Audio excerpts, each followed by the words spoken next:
The history the government hopes you never learn. Here is your host, Michael Rivero. And aloha, America. Welcome to our show today. It's Wednesday, September 7th, 2016, middle of the weekday, hump day, starting that long, slow glide down to Kaahumanu Friday and another crazy weekend here. Not as much fun as the last weekend, of course. We have got a lot of stuff to talk about today, and unfortunately, I regret to inform you, the issues with the toll-free numbers and the pass-through phone lines have still not been resolved. So if you don't already have them, grab a pencil and a paper. The phone numbers to call into the show and share your comments and observations are 512-716-1603, 512-716-1883, and 512-716-1897. And if you get a recording, it means somebody's on the line. Just try a different number or wait a few seconds and or wait a minute rather and try and call back in. All right, well, we're definitely cranking up to that final race to the November election. We're past Labor Day and we're in that final stage here. And this is the month, actually the next 2 months, when we're expecting to see a lot more damaging information coming on out about Hillary Clinton. To try and basically get the American people and the corporate media to wake up as to just what a risk to this country exists right now with this Clinton-Bush narcocracy. Now, as you know, Charles Ortel has been going into the Clinton Foundation public records, and he's starting to put out these little reports. And he just released his executive summary talking about the Clinton Foundation and saying it's a slush fund. It's a phony charity.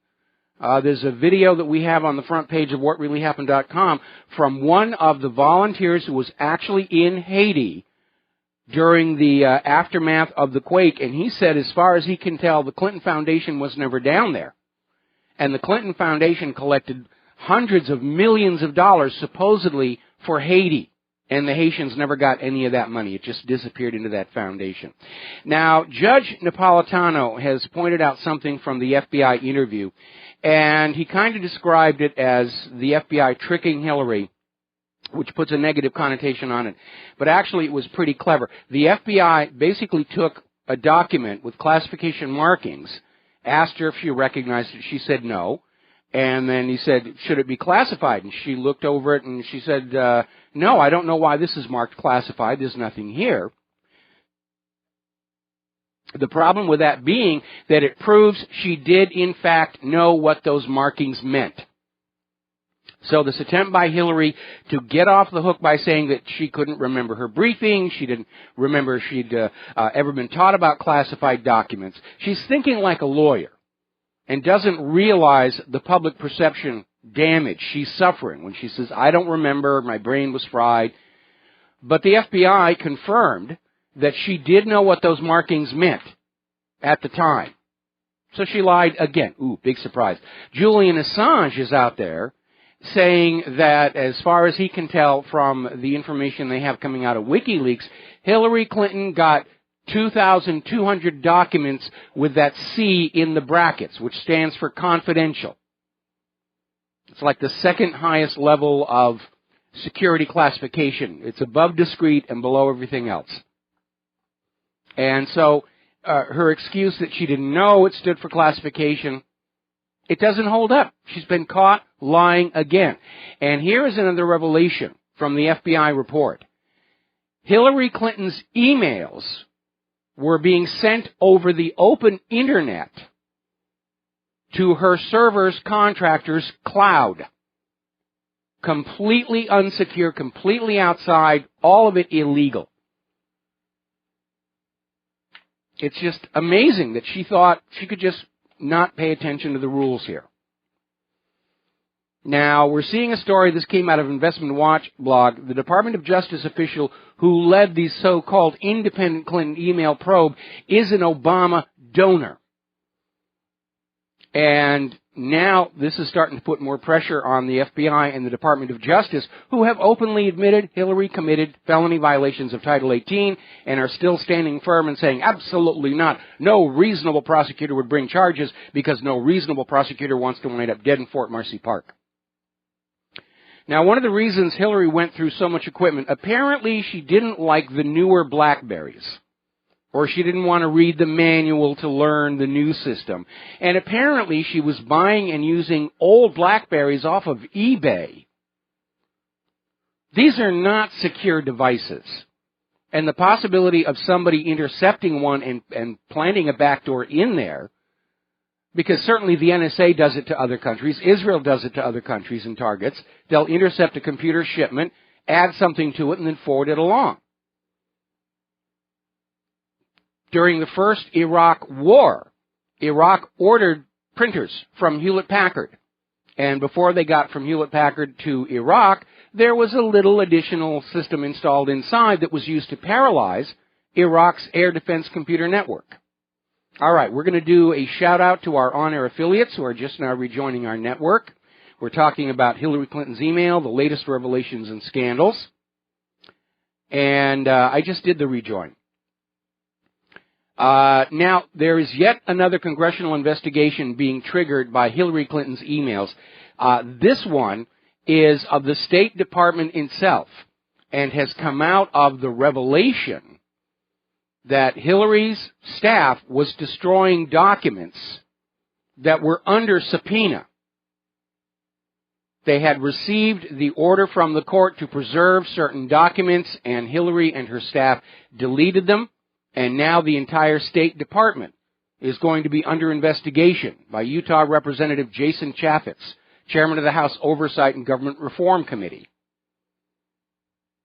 As Richard Nixon used to say, it isn't the crime that gets you, it's the cover-up, and the perception of massive cover-up continues.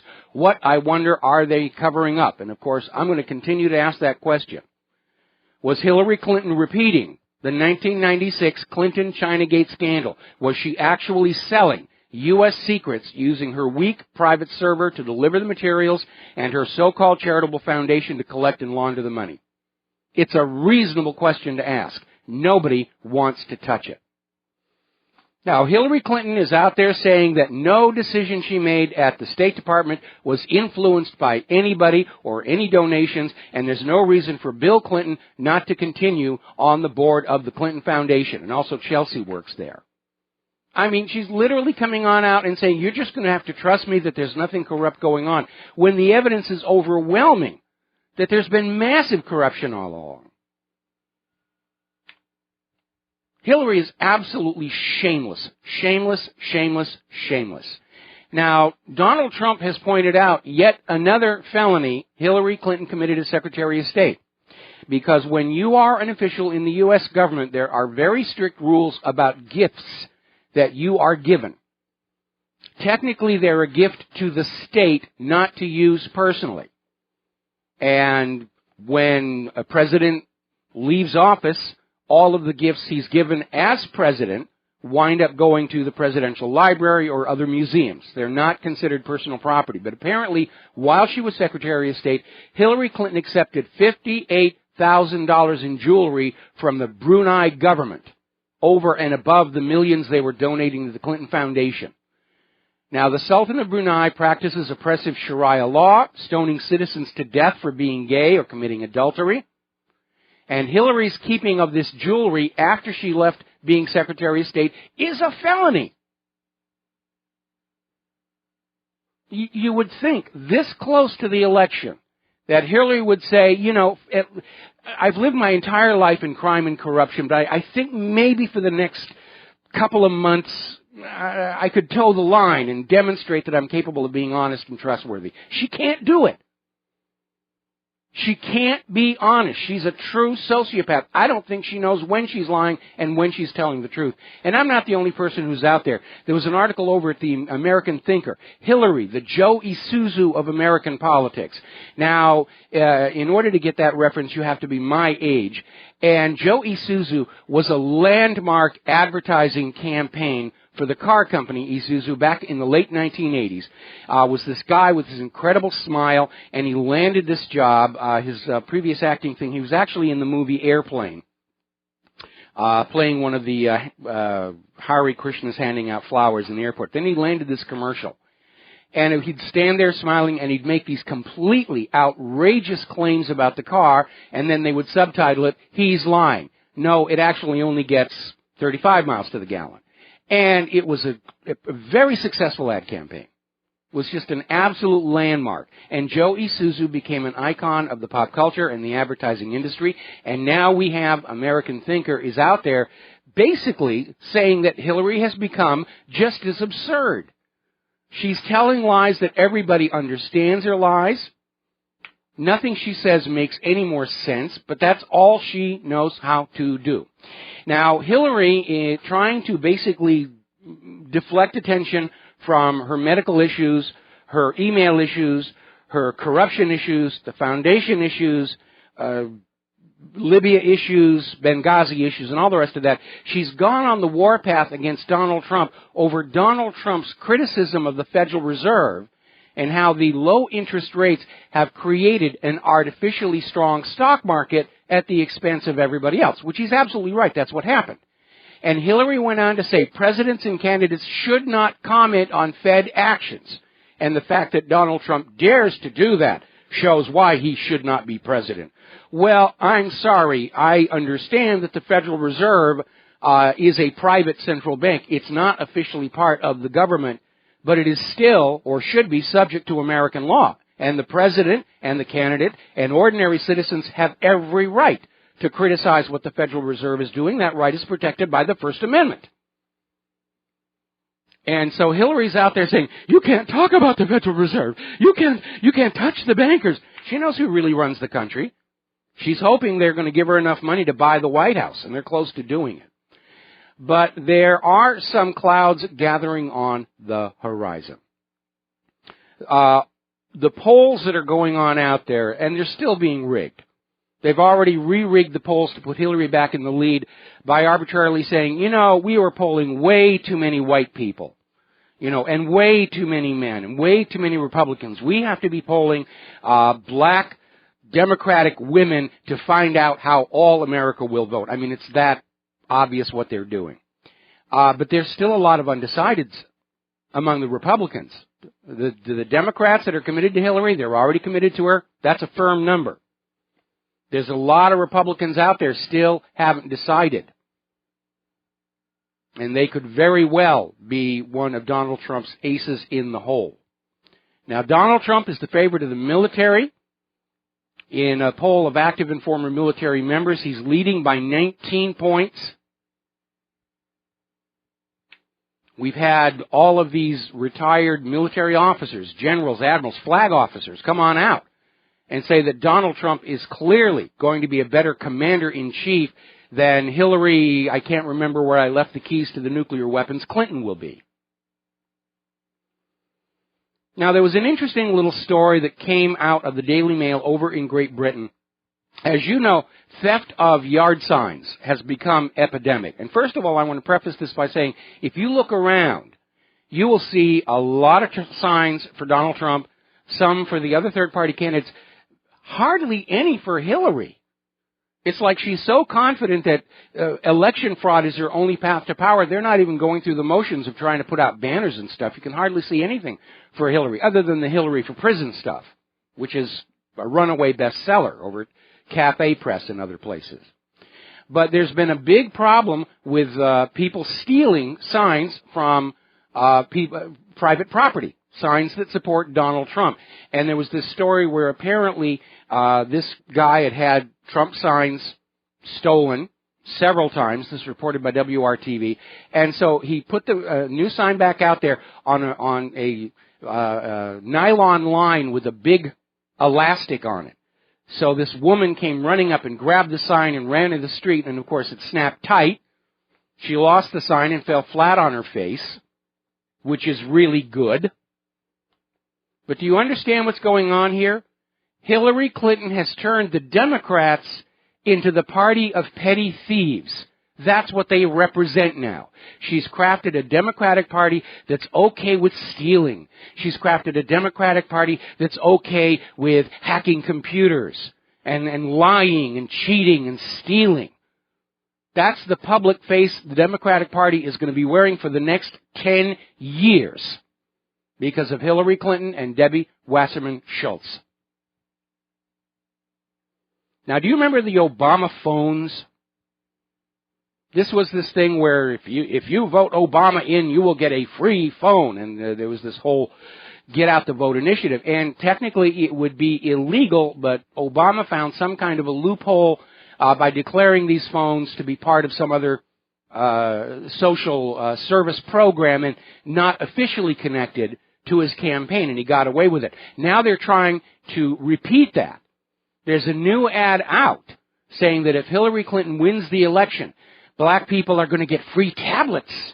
Ooh, you're going to get a free tablet. Of course, the rest of us get to pay for all of that, just like we paid for the phones here. The bloodletting in the corporate media over Hillary's health continues. David Seaman, latest victim, fired by the Huffington Post for his Hillary health articles, and he isn't being polite about it, the way Greta Van Susteren was about, oh, it's time to move on, we wish everybody the best, the politically correct things. He came on out and he said he was fired for his articles asking if Hillary's health was really solid.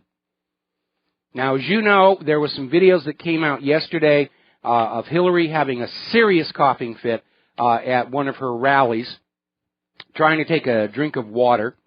And then the one on the airplane where the coughing was so bad she had to flee the press area to the front of the plane where her little associate, who is thought to be a doctor, was there to take care of her. And the Hillary campaign is out there. It was just pollen. It was just pollen here. Well, we're in the autumn. Okay. Not a lot of pollinating going on. That tends to be in the spring. And she was in an airplane at 35,000 feet with a cabin that has filtered air. But really, the coughing, it's just pollen, really. And, you know, anybody who thinks that Hillary might be sick, well, they're just a tinfoil hat wearing kook. Even the Washington Post is out there saying, can't we just stop talking about Hillary Clinton's health now? No, not until we have the facts. But there are some indications that even the corporate media has had enough. Story coming out of PatriotRising.com. The corporate media has come to understand that every day they support Hillary Clinton with her more outrageous lies. They're destroying their own credibility. And with their credibility goes their audience, and with the audience goes their ad revenues. And they're starting to pull back and say, we have so little audience left now, we'd better start doing the job for them. If the corporate media decides they aren't part of this coronation process of Empress Hillary I, then it will be over. And I assume the corporate media will want to kiss and make up with us in the independent media. And after 22 years, I'm going to tell you right now, that's going to be one heck of a wet, sloppy kiss. Let's take some phone calls. Steve in Massachusetts, aloha, welcome to the show. What's on your mind? Stevie there? Yeah, hi. Hi. Right. I want to speak to you about the Federal Reserve. Now, they've been talking about raising rates. You know, they've been wishy-washy about it for a while now. And I actually think this time they're actually going to raise the rates, despite everyone saying that they're going to blow up, implode the economy. What I think is they see that the collapse is coming. They're going to raise the rates, and it's just going to pretty much create a downward spiral on everything that's to come. Oh, yeah, there's a big crash coming, and it always was. I mean, that's built into private central banking, that there is an eventual crash. There's no way to avoid it with a private central bank issuing the public currencies alone at interest. It cannot be made to work. It is a scam. It is a system of enslavement. What's going on here is a question of timing. If rates are raised before the election, it's going to help Donald Trump. If the rate raise is held off until after the election, it helps Hillary Clinton.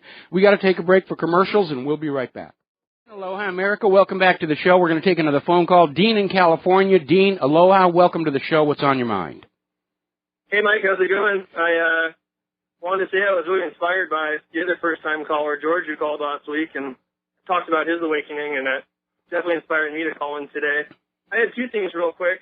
I want to let everyone know about the 9/11 Truth Film Festival going on in Oakland tomorrow, sponsored by SF911truth.org and Project Censored. And they're going to be showing the Undisputed, I think is the documentary, and a bunch of really good speakers. So I want to let everybody know about that. Okay. Where in Oakland is this taking place? It's going to be at the Grand Lake Theater on Grand Avenue from 1 o'clock until I think about 10 o'clock at night.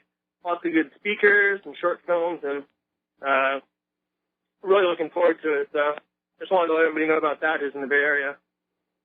Okay.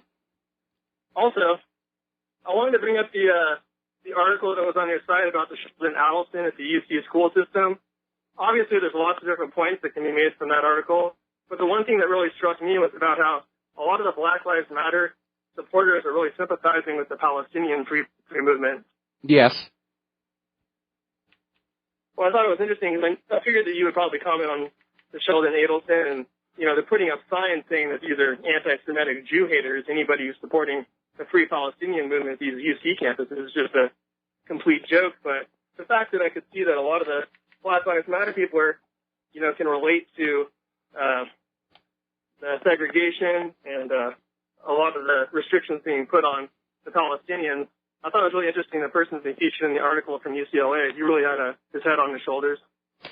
Well, right now, and this is hardly confined to Israel, we're seeing the establishment that we've all lived under for the last quarter of a century is breaking down and fragmenting, and all of the prime beliefs that we were indoctrinated with are starting to collapse about how Israel is always good, the Palestinians are always bad, that the U.S. never invades a country that doesn't deserve it. And, it's kind of interesting. A year ago, Israel was saying that the boycott, divestment, sanctions movement was having no effect at all, and yet you can tell from their actions, yeah, it is having an effect. And you can tell that they're very much afraid because ordinary people are now willing to ask questions about what's been going on. They're willing to doubt the official story and dig for themselves as to what's behind it. And they're beginning to realize that Israel's treatment of the Palestinians is aberrant, and the Palestinian people did not deserve it. It's now the world's longest-running military occupation, and Israel continues to violate international law. Well, in the meantime, I'm going to go pick out a good bottle of champagne for the next WikiLeaks. Well, I intend to stick with the coffee for the next WikiLeaks. I'm saving the champagne for November 9th. Can't wait for that. Well, thanks a lot, Mike, and glad to call in, and look forward to hearing your show on rebroadcast. All right. Well, thank you very much, and the podcast will be ready after our show is over. So thank you very much for the phone call, Dean. We're going to let you go here. Now, couple of interesting stories, and I know a lot of people are having a hard time getting their minds around it, but you need to first of all recognize just how desperate the current establishment is to keep this narcocracy going and how deathly afraid of Donald Trump they are. The original plan was this November was going to be an election between Hillary Clinton and Jeb Bush. So to the narcocracy, it didn't really matter who won or lost because the system, the establishment, would continue without interference. Well, Donald Trump was the wild card. Jeb Bush kind of self-destructed. He could never get that deer in the headlights look off of his face, couldn't connect with the voters. And a Trump presidency risks exposure and tearing down of all this corruption that has infected our government going all the way back to that 1980 CIA gun and drug running operation into Nicaragua out of Arkansas. That's what's shaped current history, is that drug money corruption. And so they are desperate enough to do anything, do an attempt on Donald Trump's life, and it looks like they're getting ready for a plan B. Because it's very obvious right now that Donald Trump is going to get a landslide victory in November. How can they take it away from him in a way that doesn't trigger an armed revolution? Well, when we come on back, I'm going to share with you what looks like at least one of the possible plans of action. We'll be right back. Aloha, America. Welcome back to the show here, and we're talking about the establishment that does not want to give up power and wealth They're totally in control. They've established a dictatorship. They don't want to let it go. They're deathly afraid of Donald Trump. They're even more afraid of a populist revolt by the American people. So if Trump wins in a landslide, if Hillary self-destructs between now and November, what can they do about it? And we're seeing some very warning indicators out there. Secretary of Defense Ashton Carter, once again, is out there accusing Russia of trying to tamper with the U.S. elections. Now, there is absolutely zero credible evidence that Russia has had anything to do with the massive election fraud we've seen during the primaries. That all came out of the DNC and Hillary's campaign and Debbie Wasserman Schultz. There are lawsuits all over the place. Remember, electronic voting machines are not on the Internet. Fraud with those electronic machines is accomplished by those who physically have control of the machines, and that certainly is not Russia. But they keep hitting this issue over and over again.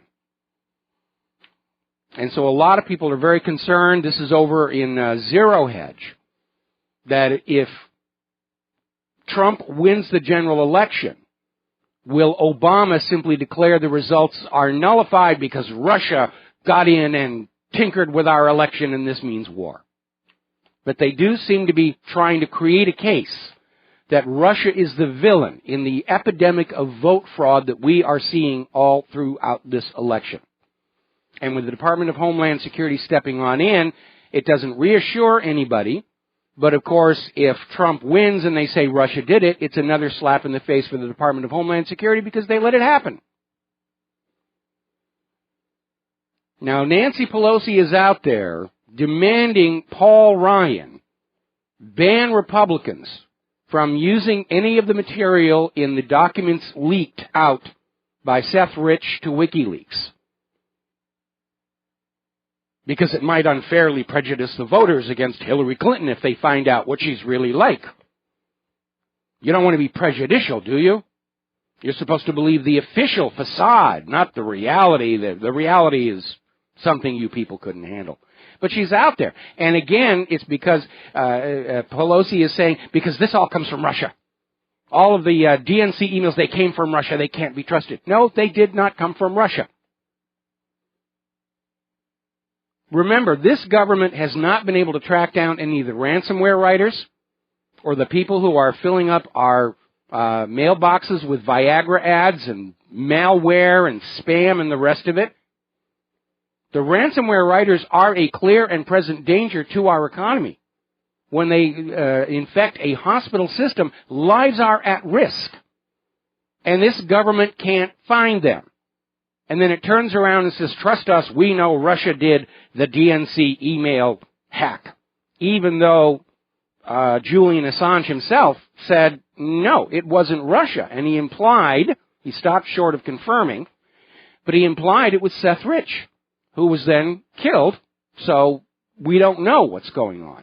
A lot of the bodies are piling up left and right. But Pelosi's out there, evil Russia, bad Russia. Now, these are a bunch of old fossils. And Nancy's about as old a fossil as you're going to find in politics. And they all came to power back during the Cold War of the 1950s and 1960s. And they miss it. Where all they had to do was shout Russian. And the American people were brainwashed into wetting their pants on hearing that word and then flinging their money and the lives of their babies into the wars. But those days are gone. Those of us old enough to remember the Cold War, the 1950s and 1960s, know it was just a scam to take money away from the American people and give it to military contractors who would then share generously with members of Congress. And the younger generation of Americans have not gone through that brainwashing in the public schools. And we're all remembering how just a few years ago, Russia and the United States were all friends. We were all getting along till Putin nationalized control of the private central bank and immediately went to the top of the U.S. government's special high-interest targets list because you don't interfere with the bankers. The bankers are our lords and masters, and we will kill you if you don't make obeisance to the bankers the way we all do. And this is a reference back to Hillary Clinton saying that Donald Trump should never criticize the Federal Reserve. I've read that Constitution, and if you haven't, you should. There's nothing in there about bankers superseding the authority of the civil government. In fact, the civil government is supposed to be firmly in control of the money supply. Only Congress has the constitutional authority to coin money. And they're not allowed to delegate that to a private central bank. But they did anyway because they all got paid off very handsomely by that private bank. They literally sold you into the slavery of private central banking. In fact, if you like the historical irony, 100 years ago, a corrupted Congress and a corrupted president sold you back into the same banker slavery we fought the American Revolution to break free of. Now, there's been an interesting development, and I'm still trying to figure out what this really means. It's being reported in Zero Hedge and a couple of other places. Let's see. I'm still looking for this one. Well, we'll just go with the one that's over here in Zero Hedge. The Department of Justice is now saying that they're going to rip up that sweetheart deal for HSBC, their get-out-of-jail-free card that was crafted by then U.S. Attorney for New York, Loretta Lynch, and they're going to go ahead with the prosecution. Now, I can't imagine Loretta Lynch going along with this because it would expose how corrupt she was to create the deal in the first place. I certainly don't think James Comey is going to be happy about this because it's going to remind everybody he was on the board of HSBC when they were caught laundering drug money. So this looks to me to be some kind of a warning shot to somebody to be silent and go along with the agenda. Or it may just be that they want more free money from HSBC at the expense of their customers.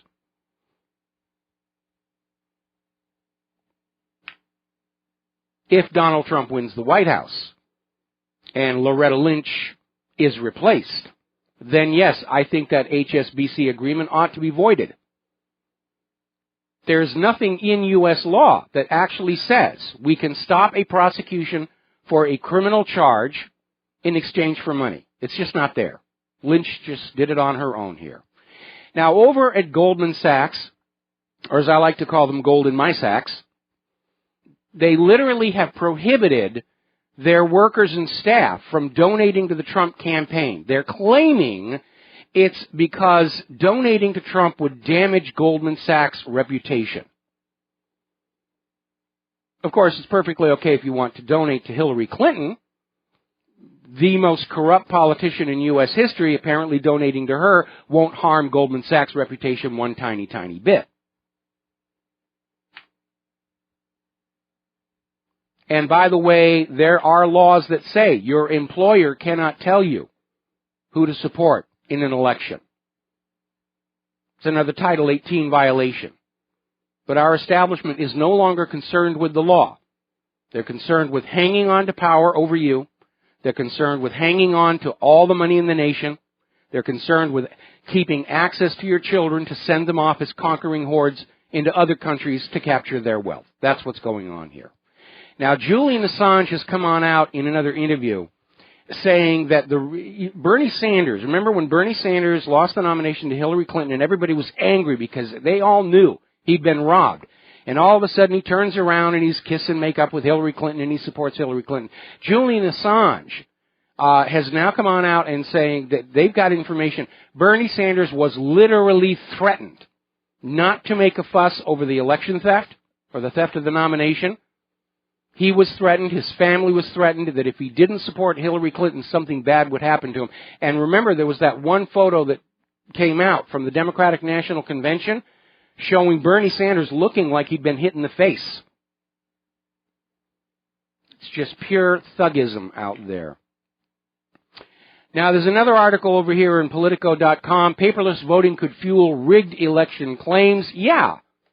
If you don't have a paper record, the election is not credible because it cannot be verified.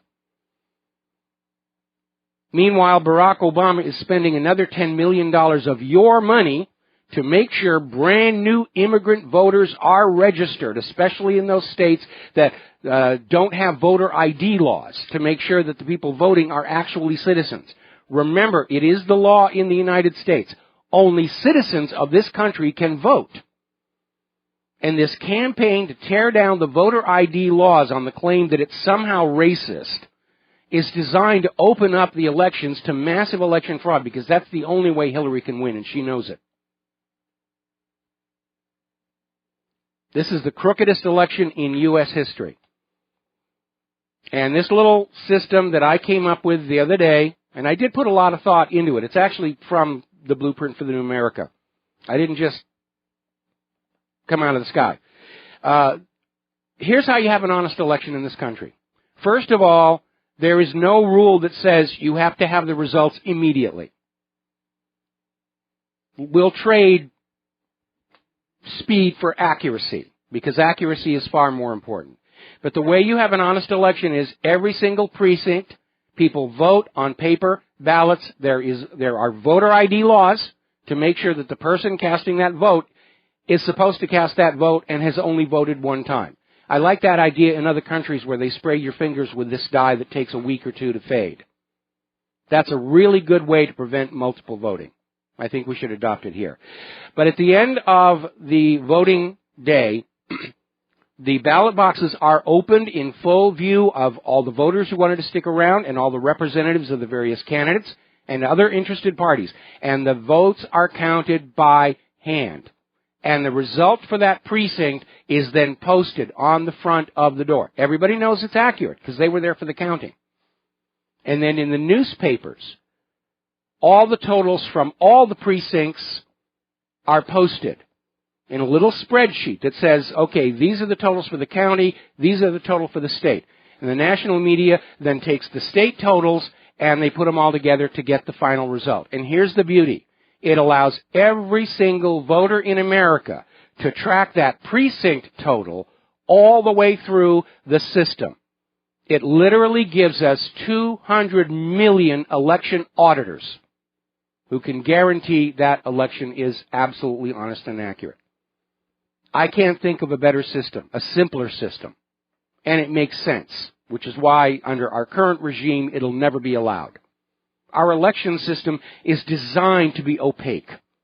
It's designed to not be transparent or verifiable because it's designed to allow those who are in power to stay in power and to choose for themselves who else gets into the government. Will of the people? What, are you kidding? You think this is a democracy? Yeah, and I know we taught you that it was in school, but it's a dictatorship and you might as well sit down and get used to it. So let's talk about the war zones, emphasis on the pearl. A lot of stuff going on here. Now, Erdogan is proposing a no-fly zone over northern Syria. And, of course, the United States is already going ballistic over saying, you don't have a UN mandate to establish a no-fly zone here. Well, here's the wrinkle. Erdogan can declare a no-fly zone over his own country. Okay? But if Syria is okay with it, then they can move forward without a UN mandate. Remember, Turkey, following that stupid coup attempt, has pivoted away from the United States toward Russia. And Turkey and Syria and Russia are now working together to clean out the last of these U.S.-backed terrorists who've been trying to bring down Assad for going on 5 years. And if they have a no-fly zone there, it means no American planes can go on in to bomb Syria under the pretext of bombing ISIS, which they never do. I mean, if you look at the performance of U.S. air missions into northern Syria, they're the worst shots in the military because they keep aiming at ISIS and Al-Qaeda, and instead they blow up hospitals and pipelines and fueling stations and food resources. Terrible, terrible shots. So what they're all doing is trying to figure out a way to ease the United States out of Syria without giving the United States an excuse to militarily intervene. So, of course, what is the U.S. going to do?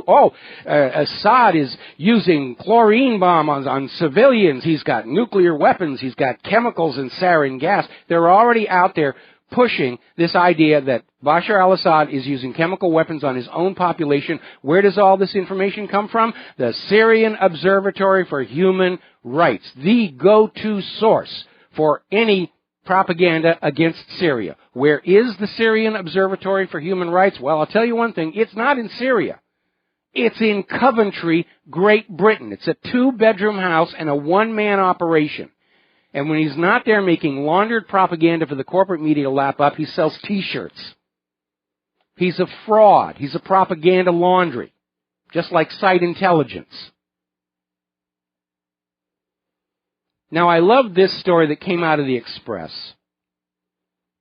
The headline was, Putin is deliberately destabilizing the world. U.S. Defense Chief issues Russia warning. And this is basically Defense Secretary Carter is out there again, flapping his gums, saying Putin is making deliberate attempts to destabilize the rest of the world. Bad Russia, bad Russia. So, just to recap. U.S. invades Afghanistan in 2003, blaming them for 9/11. U.S. attacks Yemen in 2002. U.S. sends troops to the Philippines in 2002. U.S. sends troops to Colombia in 2003. U.S. invades Iraq in 2003, blaming them for 9/11. U.S. sends troops to Liberia in 2003 to effect regime change. U.S. sends troops to Haiti in 2004 to effect regime change. U.S. bombs Pakistan in 2005. U.S. sends troops to Somalia in 2006 to effect regime change. U.S. attacks Syria in 2008 to effect regime change. U.S. attacks Yemen again in 2009 to effect regime change. U.S. attacks Libya in 2011 to effect regime change. U.S. attacks Iraq again in 2014. U.S. attacks Syria again in 2014 to effect regime change. And Putin's destabilizing the world? I have to wonder if the prostitutes and correspondents over at the Express realize how silly they look when they regurgitate this U.S. propaganda, because none of it is believable. We know who the aggressor is. And it's not Putin, it's not Russia, it's the United States of America. Because they are desperate to conquer the world and bring it back under hegemonic domination of the U.S. dollar, because without that, they don't have anything else to hold this economy together. That's where it's all coming from. All right, we've got to take another break for commercials. We'll be right back. And aloha, America. Welcome back to the show. Now, earlier today, there was an interaction between a couple of U.S. planes and Russian fighters. And, of course, the U.S. government was out there saying, how dare you? How dare you dare to dare to dare? And the story is that U.S. spy planes were flying over the Black Sea right up against the Russian border with their transponders turned off. Now, if you know anything about aviation, you will understand that large planes at that altitude, if you turn your transponders off, it's against the rules, because it means air traffic controllers cannot see you to keep the skies safe. You turn your transponders off when you're doing something sneaky, but apparently they weren't sneaky enough. The Russian air defense systems picked them up on skin paint and set up a couple of Sukhoi 27s in response to basically just fly alongside them and say, you're not as invisible as you think you are. So that's what's going on over that story. Now, there may have been another false flag terror attack thwarted in France. And apparently it has to do with Notre Dame, where they found a car with what are called gas canisters. And I'm not sure if they're talking about gas cans or they're talking about pressurized natural gas tanks or propane tanks. It's not really clear. But there were several of them in this vehicle that was abandoned next to the Notre Dame Cathedral. But apparently there were no detonation devices of any kind. One of the canisters was empty. And so apparently 2 people have been arrested. One of them that was on the French intelligence services watch list. So, can you imagine them getting there? We're going to blow up the cathedral. Did you bring the detonators? No, I thought you had them. Oh, darn, I left them on the piano at home. Not very good. All righty. Obama is pledging to maintain U.S. military presence in the South China Sea. Now, Obama did not come off as impressive at the G20 as he probably wanted to.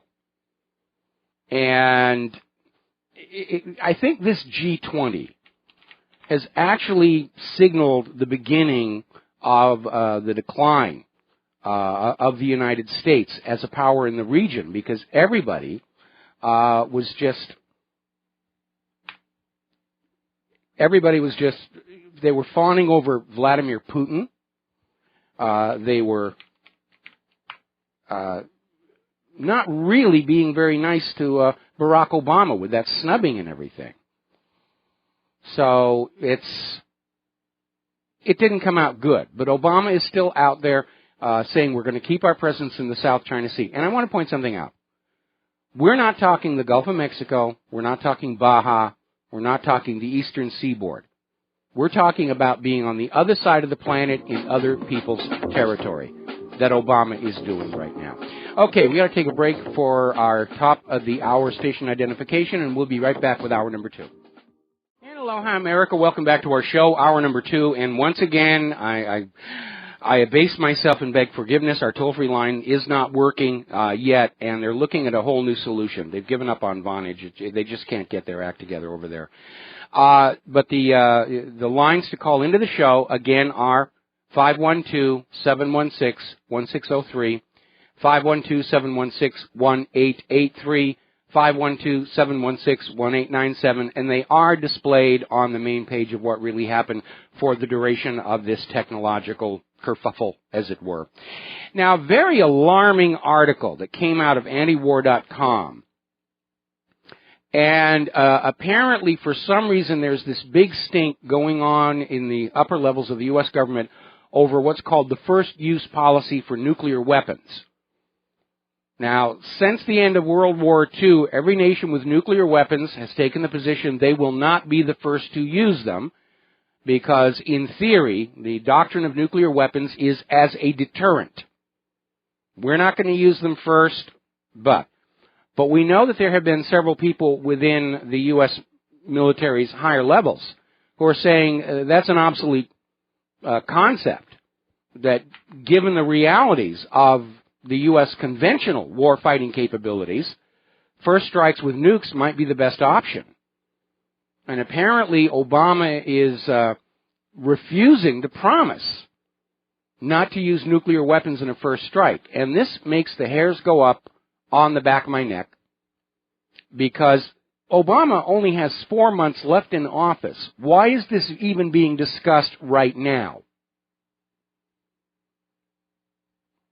And part of the reason may simply be that if it looks like Donald Trump is going to succeed, and we, the American people, are going to grab our country back from the narcocracy, that they may go ahead and start a major war and stick Donald Trump with it, the way the bankers stuck President Herbert Hoover with the Depression of the 1930s. And as I mentioned yesterday, Trump, being a businessman, he's not as obsessed with his place in history as professional politicians tend to be. And if it's a small war, he could call up China and Russia and say, you know, this was a stupid idea.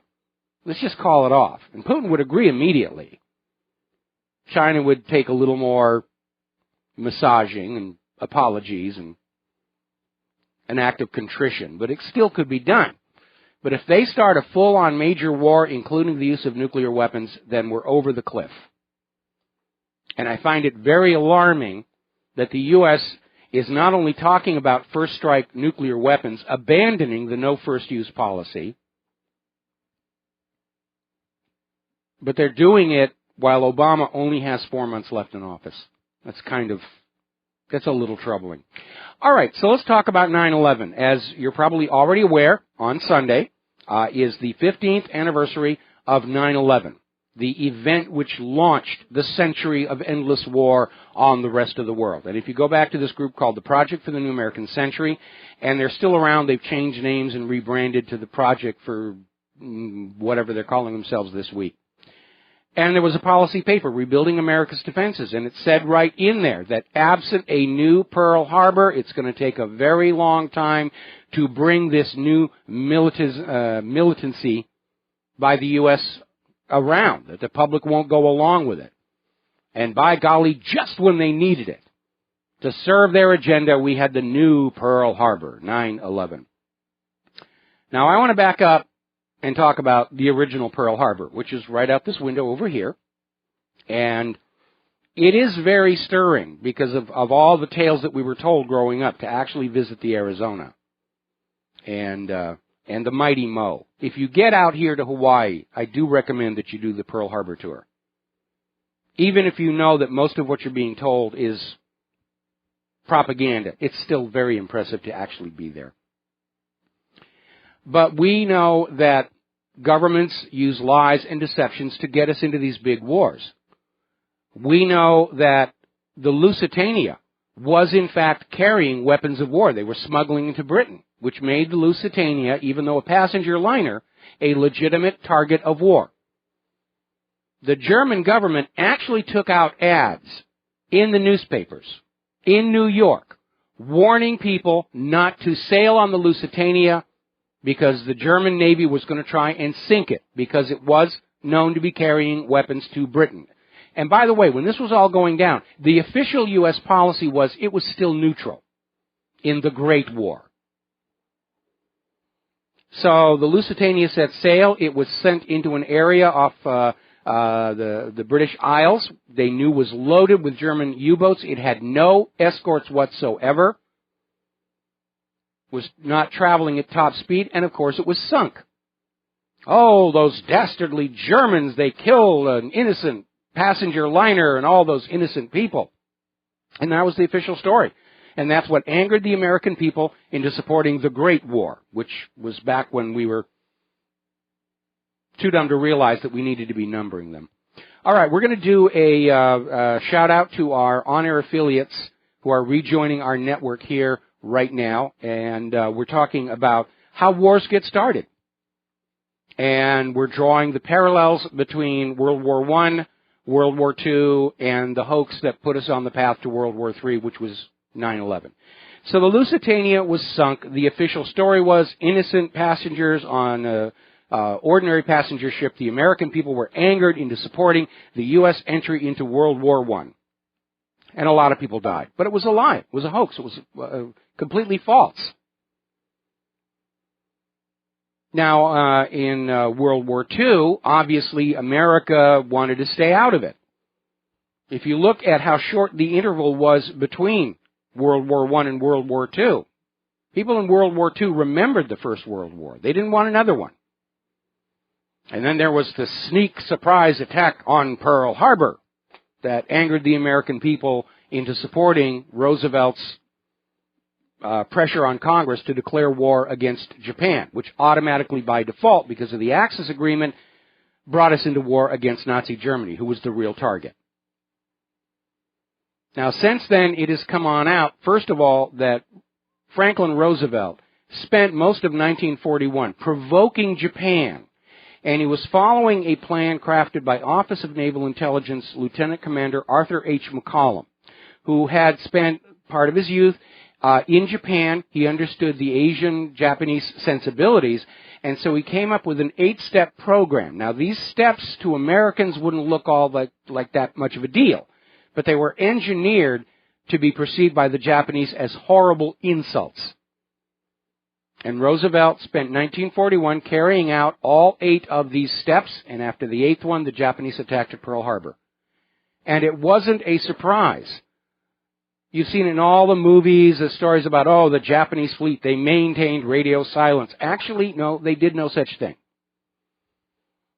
The big transmitters in Japan would send messages to the aircraft carriers. The smaller ships couldn't pick them up. The aircraft carriers would retransmit them. And it was being picked up by listening stations all around the Pacific Rim. Now, the Matson steamship, the SS Lurline, was on its way from San Francisco to Honolulu. And their radio operator, Leslie Grogan, was picking up the Japanese fleet transmissions and was able to literally plot the progress of the Japanese force coming across the Pacific towards Hawaii. The Lurline pulled into Honolulu Harbor on December 4th. And Grogan turned over all his information, including the map of the progress of the striking fleet, to the Office of Naval Intelligence. The archives have a card indicating the receipt of the material, but of course the material itself has long since vanished. It wasn't a sneak attack. All of the modern ships were out at sea. All that was left here in the harbor was junk left over from World War I. The Arizona's sister ship, the Aiea, which is sunk on the other side of Ford Island, had already been taken off combat status. It was used for training missions.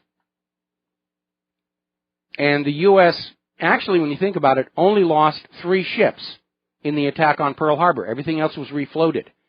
Now, you contrast that with the Point Honda disaster in California, where the U.S. Navy lost 9 battleships all at once because of a navigation error in fog.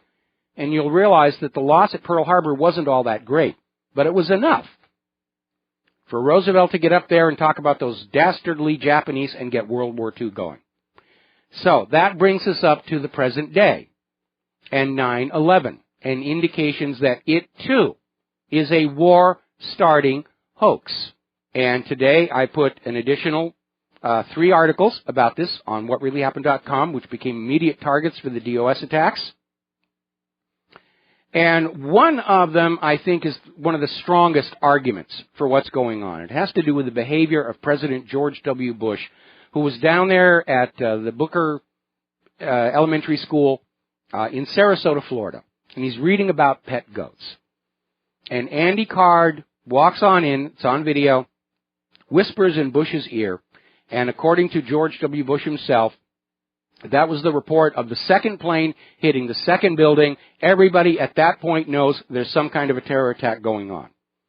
What does George W. Bush do? He sits there reading about goats until it's time for him to make a speech.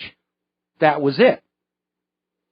Now, if you're a Sherlock Holmes fan, you probably remember one of the books called The Silver Blaze, where the clue that Holmes uses is that during the night when the crime was being committed, the dog did not bark. And that meant the dog knew the criminal and was the owner. And by the way, there's a new remake of the Sherlock Holmes legend called Elementary. And they used that plot line in an episode we saw just this last week. Dog barks at everybody except the one guy that they know, and the dog knows, and Sherlock concludes must be the husband. Okay? So there we are on that. So with that in mind, look at the behavior of the Secret Service protective detail around George W. Bush at that school. In theory, this is a surprise to everybody. George Bush's presence at that school has been in the media for 4 days before, and there's an airport only 4 miles away from that school. Now, we've all seen the film of how fast the Secret Service moved when there was the attempt on Reagan's life. We saw how fast they all moved when there was somebody who jumped the line at one of the Trump rallies. These guys are trained to react to a threat and not think about how it looks or what goes on. Their job is to protect the president. So here we have, theoretically, a big surprise attack going on, and nobody can know for a fact that there isn't a plane taking off from that airport 4 miles away from the school and headed this way. But the Secret Service, they don't do anything. They don't bark. They don't grab the president, throw him in his armored limousine, and drive in a random direction to foil an inbound. They don't even phalanx him. They just sit back. They do absolutely nothing. And from their inaction, we can conclude they knew President Bush was not a target that day. And the only way they could know that was that the Bush administration already knew what the targets would be. The dog did not bark because the criminal was its master. So we know the Bush administration was part of the 9/11 plot. Wasn't the sole player, but was definitely part of that. All right, let's grab a phone call here from Mateus in Canada. Aloha. Welcome to the show. What's on your mind? Well, you've definitely won your case. You argue that in any court, you would win for sure. Thank you. And yeah, it was a tough sell because the World War I was the war to end all wars, and now we're supposed to go back to war right away. Mm-hmm. And you're right. And plus, didn't the Hawaiian radar towers on top of some of the mountains see the fleet coming, and then the soldiers were trying to dial it in, but the connection wouldn't be passed through? Well, no, basically, I mean, there were a lot of early warnings that the Japanese were coming in. There had actually been a training exercise of Pearl Harbor ships north of Oahu, right in the path of the oncoming fleet. And Roosevelt got on the phone and ordered Admiral Kimmel to return this training fleet back to Pearl Harbor without any explanation. If the fleet had stayed where they were holding their exercise, the Japanese fleet would have ran right into them and the surprise would have been lost.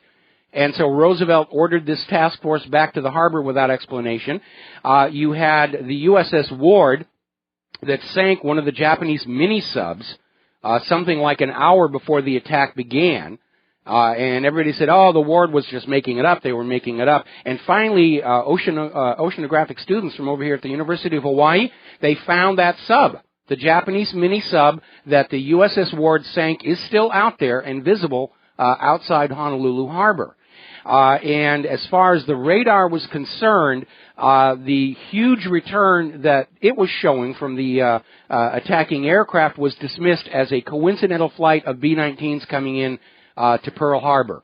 But there were a lot of reasons to realize that somebody was trying to stay in control of the information and not let the surprise be spoiled before everybody got there for the party. Well, the good news is that the world is now recognizing that this is the pattern that's always being used. Well, that is a good thing. Now, but before you continue, there's one more thing I want to share with you. All of the communications between Franklin Roosevelt and Winston Churchill have been declassified and put in the libraries and archives with one exception.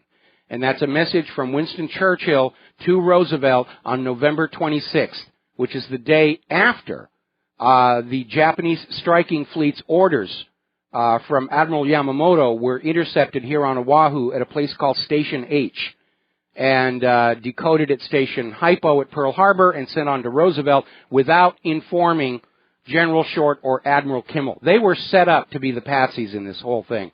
And I've got this video that I made very early on with What Really Happened, where I went out to the site of that radio intercept station, and the foundations for the antennas can still be seen there. The foundations for the radio building are still there. Wow. So, may I change the topic briefly? Yes, go ahead. Okay, I never realized that how much I dislike Kane, which is Hillary's running mate, until I saw my first interview with him being asked by CNN some questions. Okay, so here's my impression of Mr. Kane. It's about 20 seconds long. The first 10 seconds is him being asked a question, and the second 10 seconds is answering a question. Can I go? Yeah, go for it. Okay. Yep. Yep. Bovine excrement. Trump did it. I love it. Well, we need to. It's very accurate, and I'm not joking. That is very, very accurate. Yeah, I think we need to make a Tim Kaine talking doll with a little plastic ring, and you pull it, and he says one of those two things. It's so annoying when he's being asked a question. He's like, "Yep." He looks like a little weasel, like a little excited lying weasel. Yep. Like, what do you mean? Yeah. What are you talking about? Yes. What? It's very annoying, and then it's just a total lie, and you can tell that the lie has been like scripted and voted on and tested, market tested, and then it just always ends up with blaming Trump for something. Even though the conversation is totally unrelated to Trump. Yeah, I mean, at that point, everything coming out of the Hillary campaign, it's either bad Russia or bad Donald Trump, and that's it. Exactly. Okay? All right, my mission is complete for today. All right, well, congratulations, your mission is accomplished. We're going to let you go here. Coming up on a commercial break. Thank you very much here. Now, the other article that I put up about 9/11 has to do with photos of the wreckage, clearly showing the scars from demolition charges. And remember earlier, actually it was last week, we reported on how this European physics group in their journal had a study where they said there's absolutely no question that the buildings brought down on 9/11 were brought down with controlled demolition. And the scars are visible there. The article is called Shape Charges and the World Trade Center Collapses. You can go and see the photos for yourself. We got to take a break for commercials. We'll be right back. Aloha, America. Welcome back to our show. We're going to grab some phone calls here, starting with Chris in Las Vegas. Aloha. Welcome to the show. What's on your mind? Aloha, Michael. You spoke earlier about Hitler's attempts to blame Russia for hijacking the election and voter fraud that they anticipate and likely know will occur.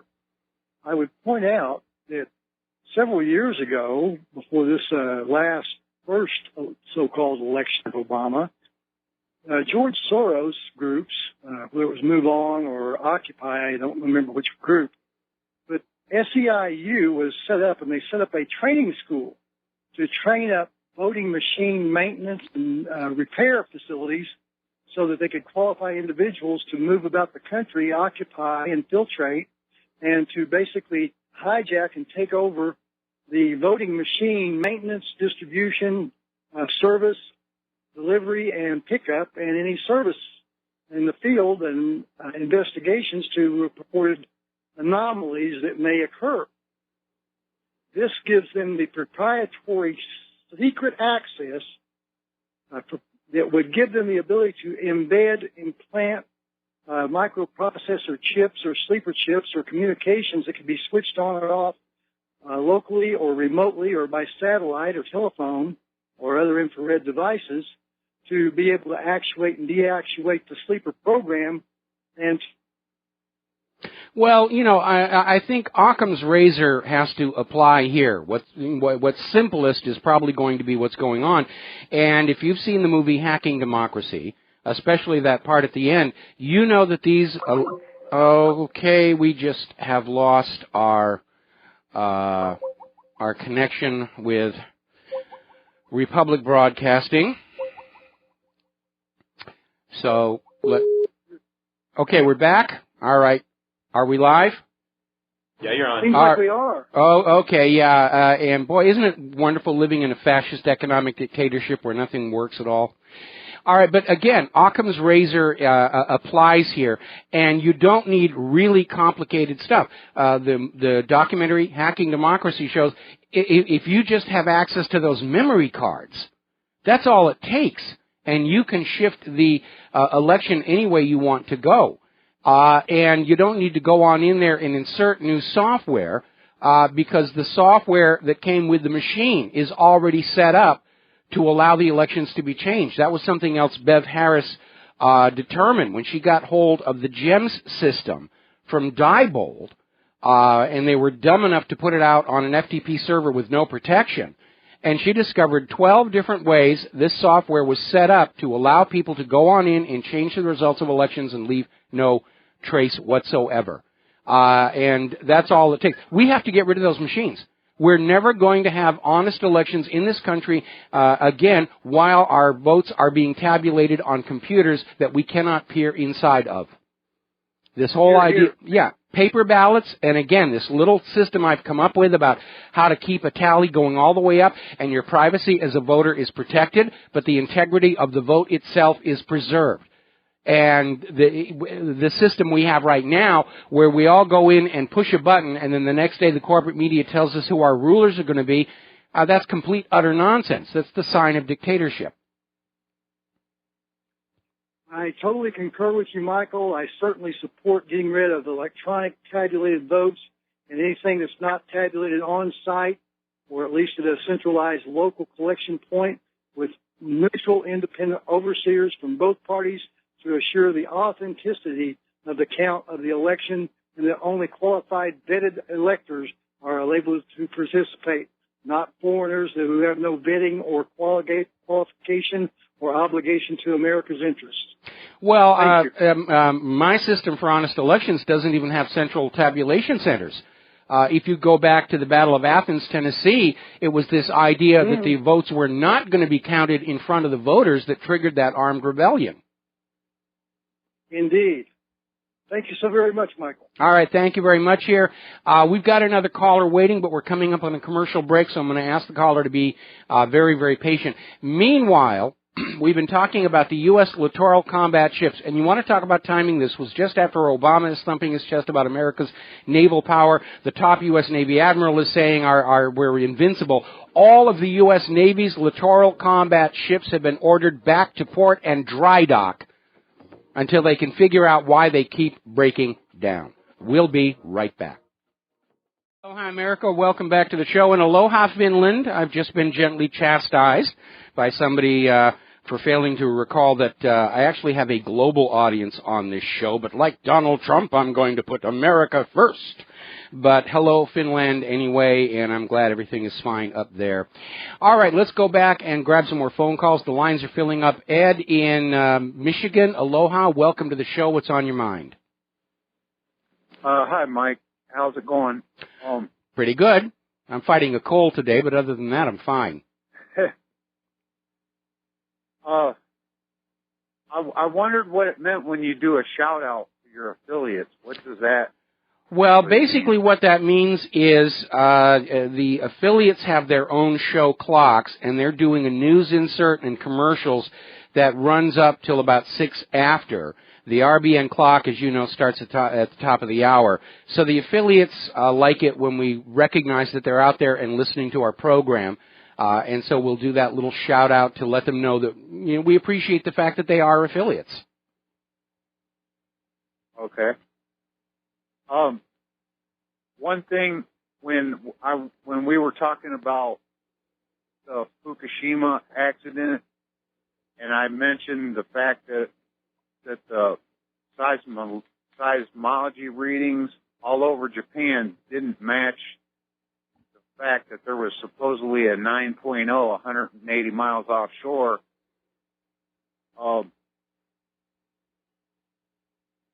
That an Israeli contractor, I think it was like a year or two prior to the meltdown, installed a 5,500-pound camera. And I didn't know if you had seen a picture of that. It just seems like a 5,500-pound camera is kind of big. Well, it depends on what the camera is imaging. Given the presence in the reactor, it may be imaging in radioactive frequencies. Not all cameras see in visible light. Some see in infrared. Some see in ultraviolet. There are even X-ray cameras that are used on spacecraft. So we don't really know what that device was. But I know where you're going with this because I've had other people insist that Fukushima was deliberately blown up by a nuclear device, which... let's first of all get very practical here. The reason the seismographs are a little at variance with each other is because we don't have accurate maps of the deep crust, and depending upon hydration and density, the propagation of seismic waves can change slightly. But they pretty much know where the epicenter of the quake was and how deep it was. And at the current levels of technology, it would be impossible to get a nuclear weapon down there. Plus, even the most powerful nuclear weapon available today can only generate a magnitude 3 earthquake. Well, the reactor was totally offline at the time of the accident. One of them was, not all of them. Okay, that's just something that was along with the document. Well, nuclear reactors, they run them when they need the electricity, but nuclear reactors do get shut down for refueling, for maintenance and safety inspections. They don't run 24/7, and I believe that one of the 6 reactors at Fukushima Daiichi was in the process of being refueled, and that's why the issue of those spent fuel rods was so serious. Okay? Yeah. I just want you. I really like your show. I think the things that you got going on there, the things that you're talking about are awesome. Too bad that, the younger generation needs to hear this. If they don't hear this kind of stuff in school, they're just going to be blindsided, you know, until they finally figure things out. Well, the good news is the younger generation is now tuning in to the independent media as a whole, and I've seen that trend really accelerate. The first 10 years I was doing this, the demographic of the readership of WhatReallyHappened.com were people my age and my situation. But now it's trending downward, and we're getting the young people. I get lots of email from young people who are saying, boy, what they're teaching us in school is just total garbage, but if we don't go along with it, they'll flunk us, whether it's global warming or any of the other stuff. But they understand that, yes, we live in a nation where the government controls us with this literally a matrix of lies that we're embedded in. And I think that's one of the hardest things for people to understand, is not that we're being lied to, but that we're being lied to about almost everything out there. You know, going through school and everything, and then starting with like the swine flu vaccines and being so sick after having to take those. I don't know what point it was that in my life that I just started seeing that the media this is just, what are they? I can't believe some of the things that the media says. Well, you know, when our country was first set up, media was kept deliberately small and diverse, so that ordinary people reading newspapers, listening to radio, and then later on television got contrasting, conflicting opinions, and then they would sit and evaluate for themselves. And starting with this military campaign, going all the way back to Desert Storm, the U.S. government made a deal with all the media saying that if you will embed with our troops and report on the war the way we want you to, we will rescind all the laws that limit how much media any one company can own. And out of that came these massive media corporations like Clear Channel that just gobbled all of the media up. And we are now in a situation where virtually everything that you read, see, and hear in this country is controlled by just 6 corporations, all of them very tightly tied in with the U.S. government. That is not what the media was supposed to be. And it's created this vacuum of real information that the independent media has leaped in to fill. And it seems like they all just repeat everything that the other one was told. That, you know, they go through there, and here's 101 television stations saying the exact same thing. Yeah, I think Conan O'Brien does that on his show as a regular feature, where they'll have video from all these affiliate news stations across the country, and literally word for word, they're saying the exact same thing. It's the Ministry of Propaganda. They're there to feed you what the corporations and the government want you to think. And yeah, they're just going from whatever they're handed. These are not real reporters. They're not real investigators. They sit there, they know how to do their hair and their makeup and look really good on TV. And other than that, they read whatever's presented in front of them, and that's it. And the more convincing a liar they are, the more money they make. Now, I'm not a believer. I don't believe. I don't know how you. I'm not exactly sure how you feel about this, but I believe the plane went ahead and flew over the Pentagon. Well, we're going to have to disagree on that one. Hang on a minute. Let me ask you a couple of questions, okay? First of all, why bother doing some kind of a switch, especially with the potential that there are going to be a lot of people who see what happens? There's no motive for the government to do anything like that. They have to get rid of that airplane and all the passengers anyway, don't they? Why not go ahead and crash them into the building? That way all the physical evidence lines up.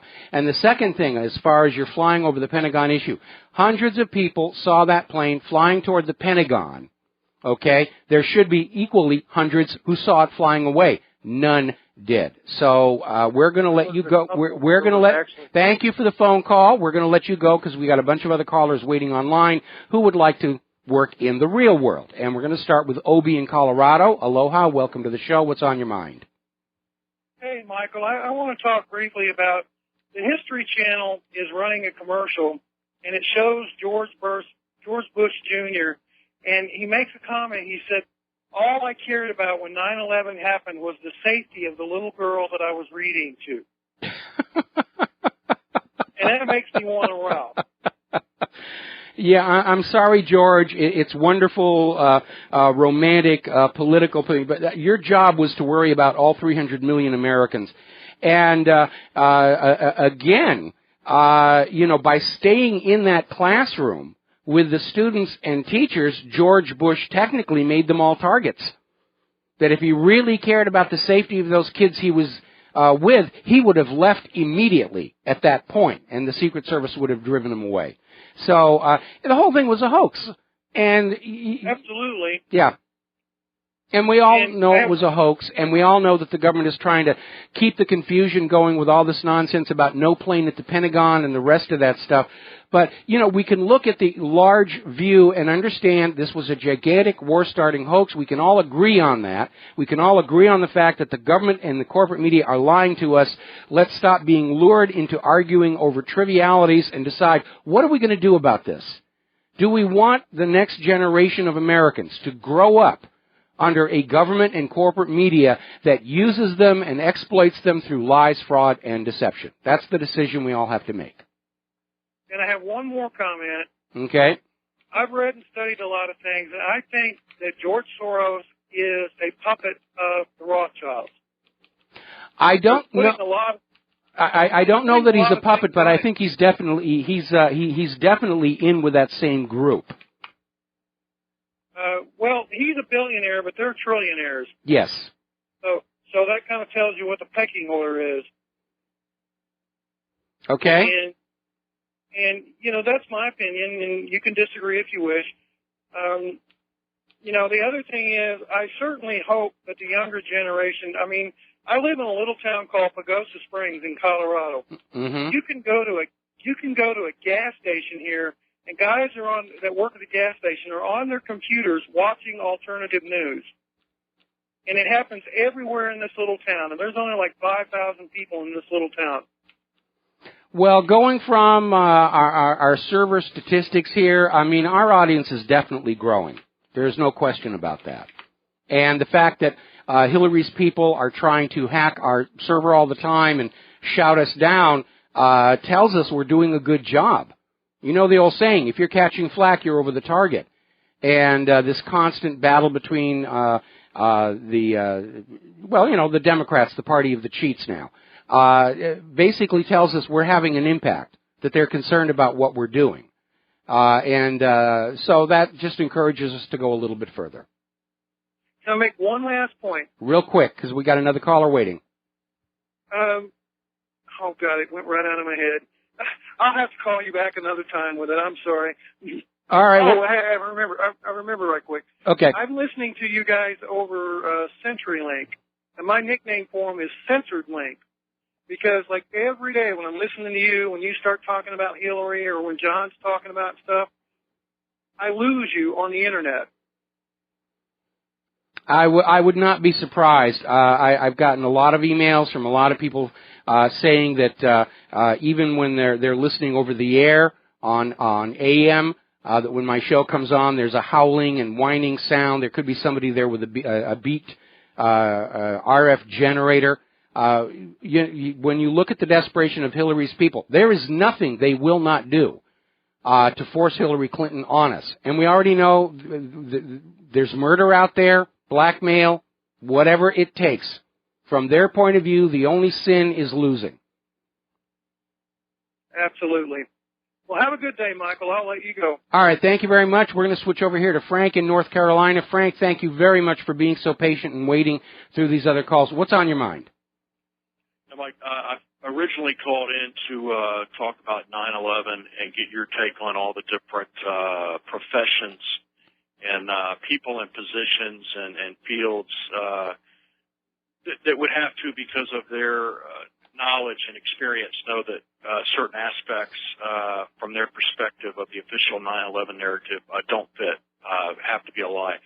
But I kind of, my thoughts kind of get redirected because I'm trying to figure out where you're coming from. Now, do you believe that the Saudi hijackers flew the planes into their targets, or do you believe they were flown remotely?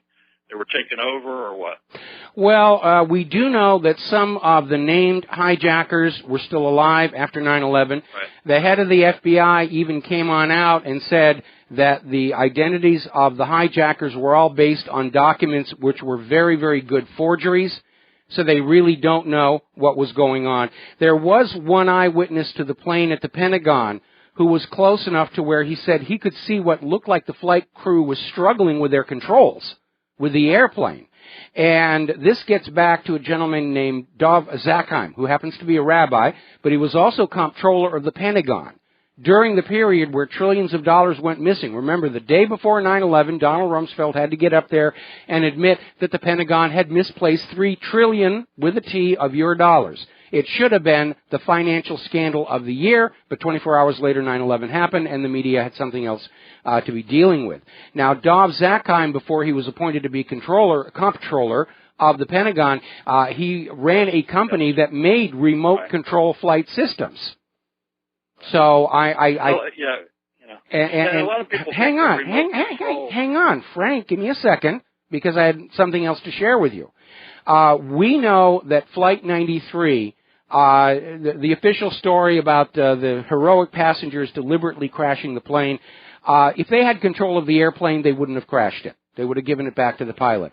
But the possibility there, because remember, if you look at the Nodé Brothers documentary about 9/11, the firefighters on the ground in New York are told there is a third airplane coming on in. It was probably intended to hit building number 7, but it may be that the flight crew on Flight 93 succeeded in getting control of their aircraft back, either from whoever the hijackers were or the remote control system.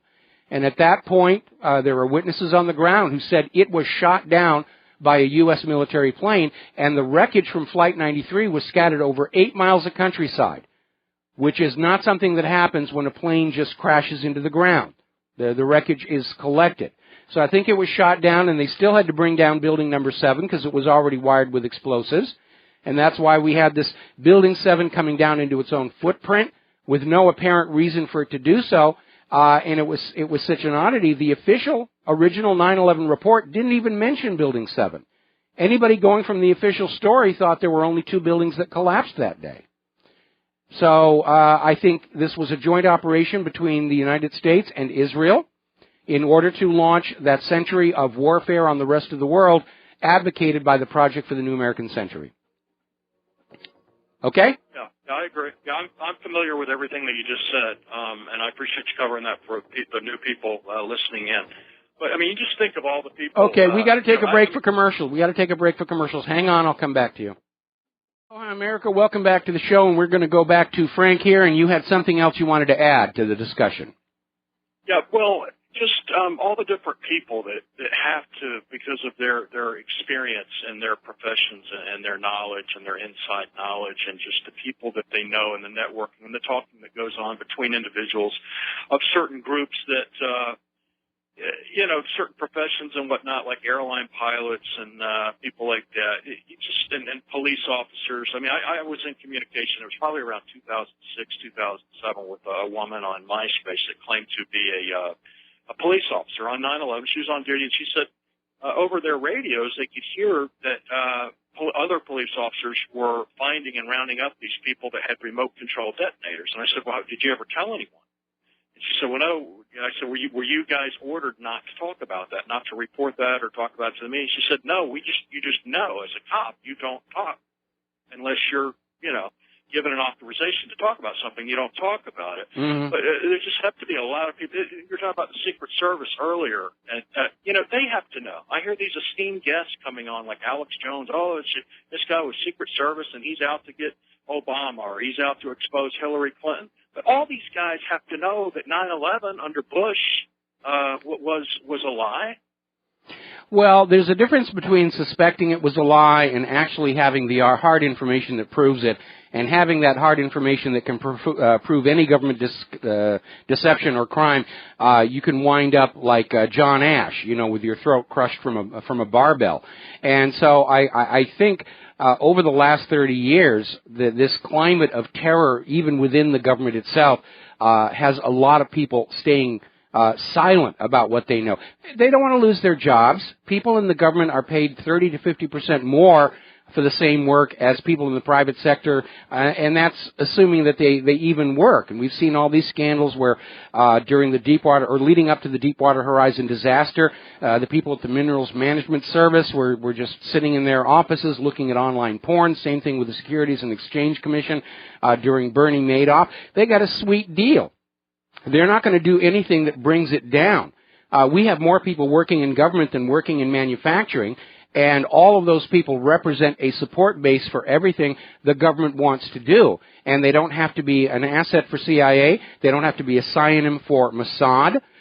They just have to be somebody who says, I got a good deal here. I got a nice, steady, guaranteed paycheck. They can't fire me because I work for the government. I'm not going to blow the whistle.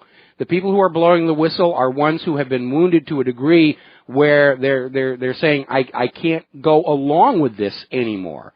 And they're seeing this not as a threat to their own personal job, but a threat to the nation itself. I think that may be what motivated Seth Rich to do what he did. There are still people in this country, even within the government, who are alarmed at the direction this nation is going, and they're trying to figure out what can they do about it that doesn't risk their job or their life.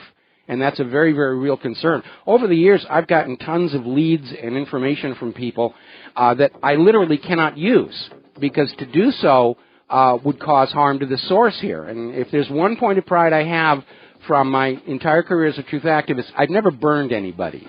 And that's a point of pride. Got to let you go here. Thank you very much for the call, and we got to take a break for station identification. Aloha, America. Welcome back to our show here, hour number 3, and aloha, Finland, and everybody else who's feeling neglected. And once again, the numbers to call into the show, 512-716-1603. 512-716-1883. 512-716-1897. All right, let's talk about the economic news, because things are getting stressed to the breaking point everywhere. It's like the global economy is a giant Gordian knot. And if you remember the legend from Alexander the Great, the only solution to the knot is it all gets cut apart or breaks apart. Now, Spain is currently on a collision course with the European Union. The EU, the ECB, is out there basically saying that Spain isn't doing enough. They're not privatizing enough. They're trying to strip mine all the nations of Europe of the property of the European people and turn them into private enterprises. That's what corporatism's goal is to literally own the planet as a corporate asset, so that you, your children, and your grandchildren will work your entire lives for the corporation's permission to live on their planet. That's where they're going with this. In a way, it's a return to serfdom and neo-feudalism. The American dream is people owning their own land. The goal of feudalism is the land owning the people. And that's where corporatism is going. Corporatism is inherently fascistic. In fact, Benito Mussolini said fascism ought to be called corporatism. Another story coming out of the local.de, their English edition, more German families burdened with serious debt. And they're concerned about how Germany's population, the ones who are supposed to be there, are being driven into debt. And of course, that too is the goal of private central banking. To get you into debt, to plunge you as deep into debt as possible, to make you their debt slave. Whether it's house payments, car payments on a car that doesn't last as long as the car loan does, payments on TVs that don't last as long as the payments do, student loans. Get the young people, plunge them on that barbed debt hook early and hard, and never, ever, ever let them off. Private central banking is not an economic system. It's an enslavement system. It's rule by banker interest, and it's no more legitimate a form of government than rule by divine right or rule by slavery. And like those former failed systems, it only works if you allow yourself to be brainwashed into thinking this is the way the world is supposed to be. And it isn't. You cannot have self-government when you have banks in charge of the nation. Hillary Clinton telegraphed that. We were talking in the first hour about how she's chastising Donald Trump. You can't criticize the Federal Reserve. It proves you're unfit to be president to criticize the Federal Reserve's decisions. And the Federal Reserve is not actually part of the government. It likes to cloak itself that way, but it's a privately owned central bank. Most of the owners aren't even American. It's a continuation of this private central bank legalized counterfeiting enslavement system that has been perpetrated on planet Earth for 300 years, and 300 years is enough. That's where the Rothschilds got all that money, ink and paper. That's it. Car loans now top $1 trillion. Delinquency rates are rising. And the reason for that is very, very simple. When you take away the ability of ordinary people to trade their labor for decent wages and salaries, you're going to collapse your economy. People don't have the money to go out and buy new houses, or new cars, or even used cars, or anything. And when you have all that money just concentrated at that top 1/10 of 1%, that economy cannot function. There aren't enough of these ultra-billionaires and trillionaires to go around to all the shopping malls and buy all the manufactured products to keep the economy going. And the nation descends into feudalism. Extreme poverty, lorded over by extreme wealth. Now, there's been an interesting development up in Canada. Trudeau is now saying Canada is going to join the Chinese Investment Bank. And I'm sure over in Washington, D.C., they're out there screaming, you can't do that. But it's another indicator that the dollar-centric global economy is coming to a close. Because the U.S. government and Wall Street abused their position under Bretton Woods. They didn't manage the global economy for the benefit of the globe. They managed the global economy for their own profit. And that's exactly what they wanted to do. And everybody knows it now. So we need to get back to state-issued currencies. A public currency is a public utility. We're going to do a shout-out here to our on-air affiliates who are rejoining our network. We're talking about the economy. We're talking about the evils of private central banking and the virtues of government-issued currency that does not accrue interest to a bunch of private bankers. Let's talk about immigration here. The results of the recent regional elections in Germany are sounding what may be the death knell for Angela Merkel. And her party came in third. And even her own party is now saying it's time to limit immigration. Her party is threatening to dump her and stop all support of her unless she starts closing Germany's doors. Merkel's come on back by saying, the migrant problem is really a lot better than last year. It was terrible last year, but it's better now, and we don't need to change anything at all. Apparently 5 German women were assaulted by migrants. Merkel is staying mum about that. The Denmark Prime Minister is saying that Denmark will defy EU rules, and they're rejecting asylum seekers. They'd rather pay the penalty to Brussels. A brand new migrant center near Paris was going to house 90 migrants burned to the ground. They think it was arson. Now, I'm sure somewhere out there, George Soros and his New World Order globalists were thinking they were just going to drop all the borders and everybody was going to blend together and sit around the campfire, toast marshmallows, and sing Kumbaya. Didn't really work out. And I'll give you one possible insight why. Even going beyond the fact that migration is a filter, where the people in the original countries who are doing well don't leave, and the ones who do leave they couldn't make it in their own countries. They may be fleeing prosecution. But there's another factor here. Now, in this modern age of travel, we all tend to move a lot around the nation, if not the globe. I've had the pleasure of working in Europe and down in Australia and a bunch of other places. But I look on my hometown in New Hampshire with a strong emotional connection. And I think when you take somebody out of Africa or out of the Middle East and you plunk them down into Europe, inevitably there's going to be a degree of homesickness, because where they are now is not what they know, not what they came from. And that may be part of what's fueling some of this hostility. Certainly this idea that we're seeing from the migrants about how you need to change your country to be just like the one that I was running away from tells us this may also be a factor. All right, let's grab a phone call here. Kyle in Pennsylvania. Aloha, welcome to the show. What's on your mind? Hey, Mike. So I really think that this election is for the whole ball of wax.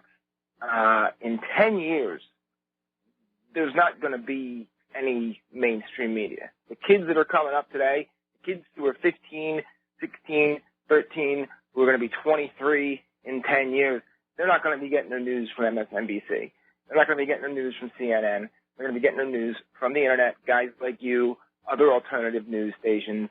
You can already see the effect that's happening right now. Mm-hmm. The way I see it, the New World Order, the globalists don't win this election. It's over. It's done. They'll never be able to get back up from this again. Well, I mean, in the immensity of time into the future, they can try again. I'm only concerned about my generation and the next 2 or 3 when I'm considering what to plan here. But you're absolutely right. This election in November is literally for all the marbles.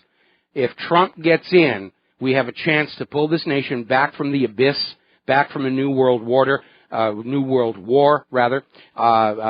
restore the Bill of Rights, restore our right to privacy.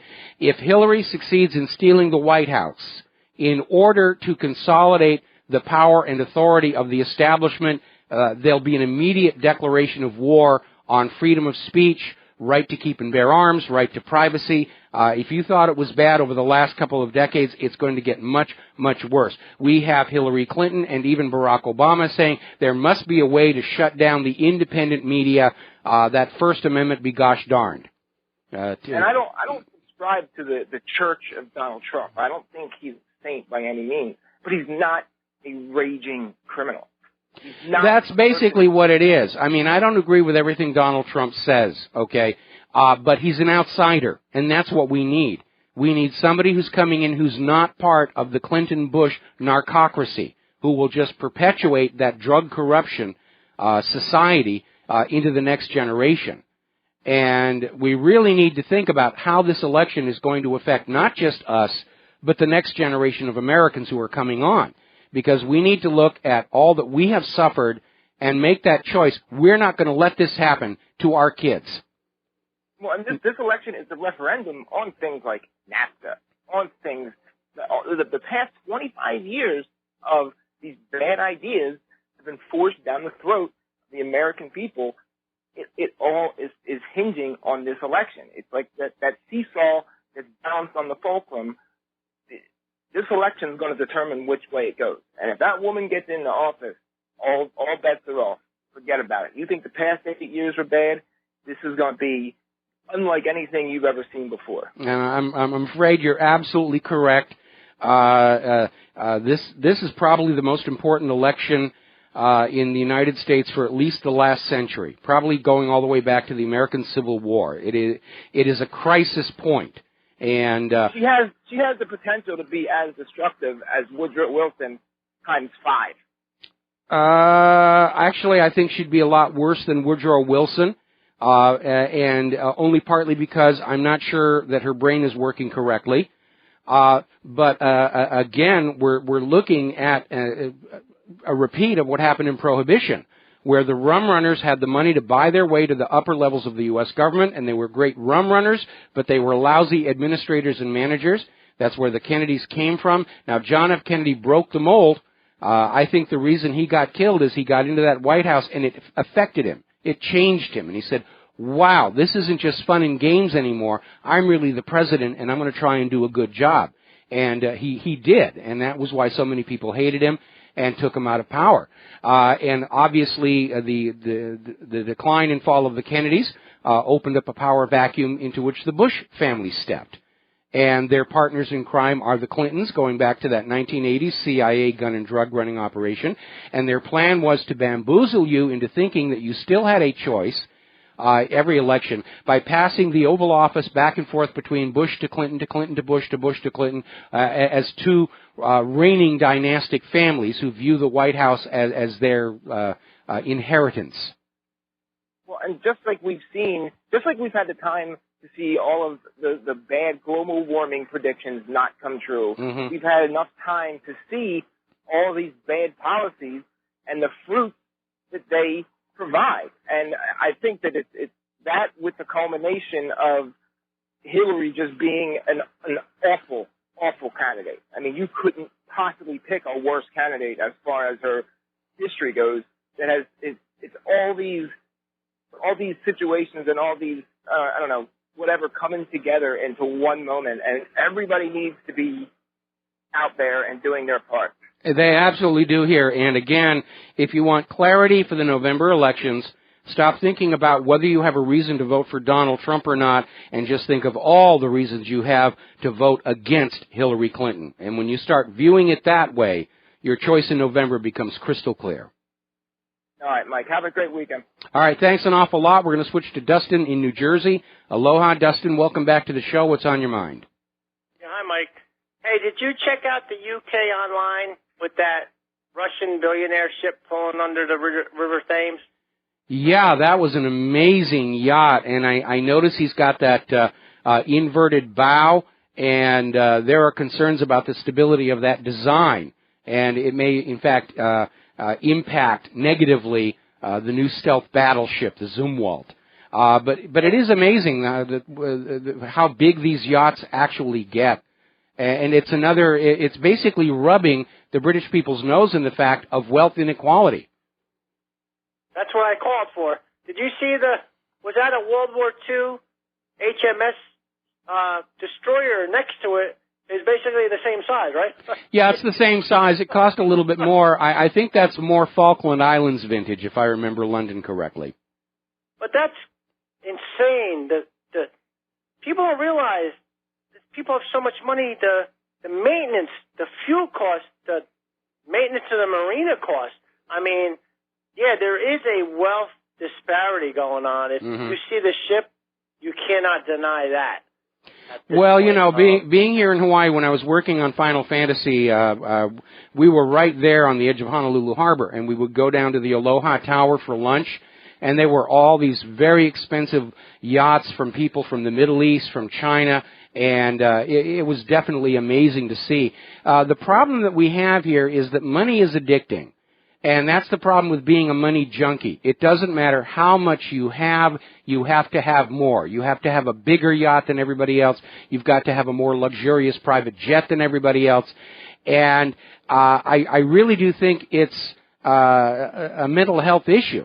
Now, I would like to be rich, but the idea of being rich for the sake of being rich, I just want to be comfortable. I want to take care of my wife. I'd like to build her a new recording studio and get some better singers in her for her music. And other than that, use money to actually affect some change in the world that's positive. I mean, Claire and I are involved in these food programs locally. In fact, we have to go over to one of them as soon as we're done with the radio show today.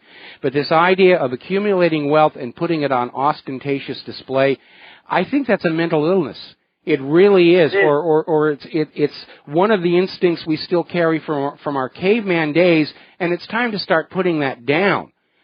Because when you have these intense concentrations of wealth, it means somewhere else on planet Earth somebody's having to go hungry for that. It is. It's a I got it, you don't mentality. It's ingrained in not all human beings, but there's a percentage of people that will step over your carcass to get what they want, and they don't care how many people they kill, all those Middle East wars, how many people they got to loot, United States economy, other countries' economies, and, it's a small percentage of people, but a small percentage of people do a lot of damage to the world. They really do. Now, I want to draw a line here again because I don't have a problem with people being wealthy in and of itself.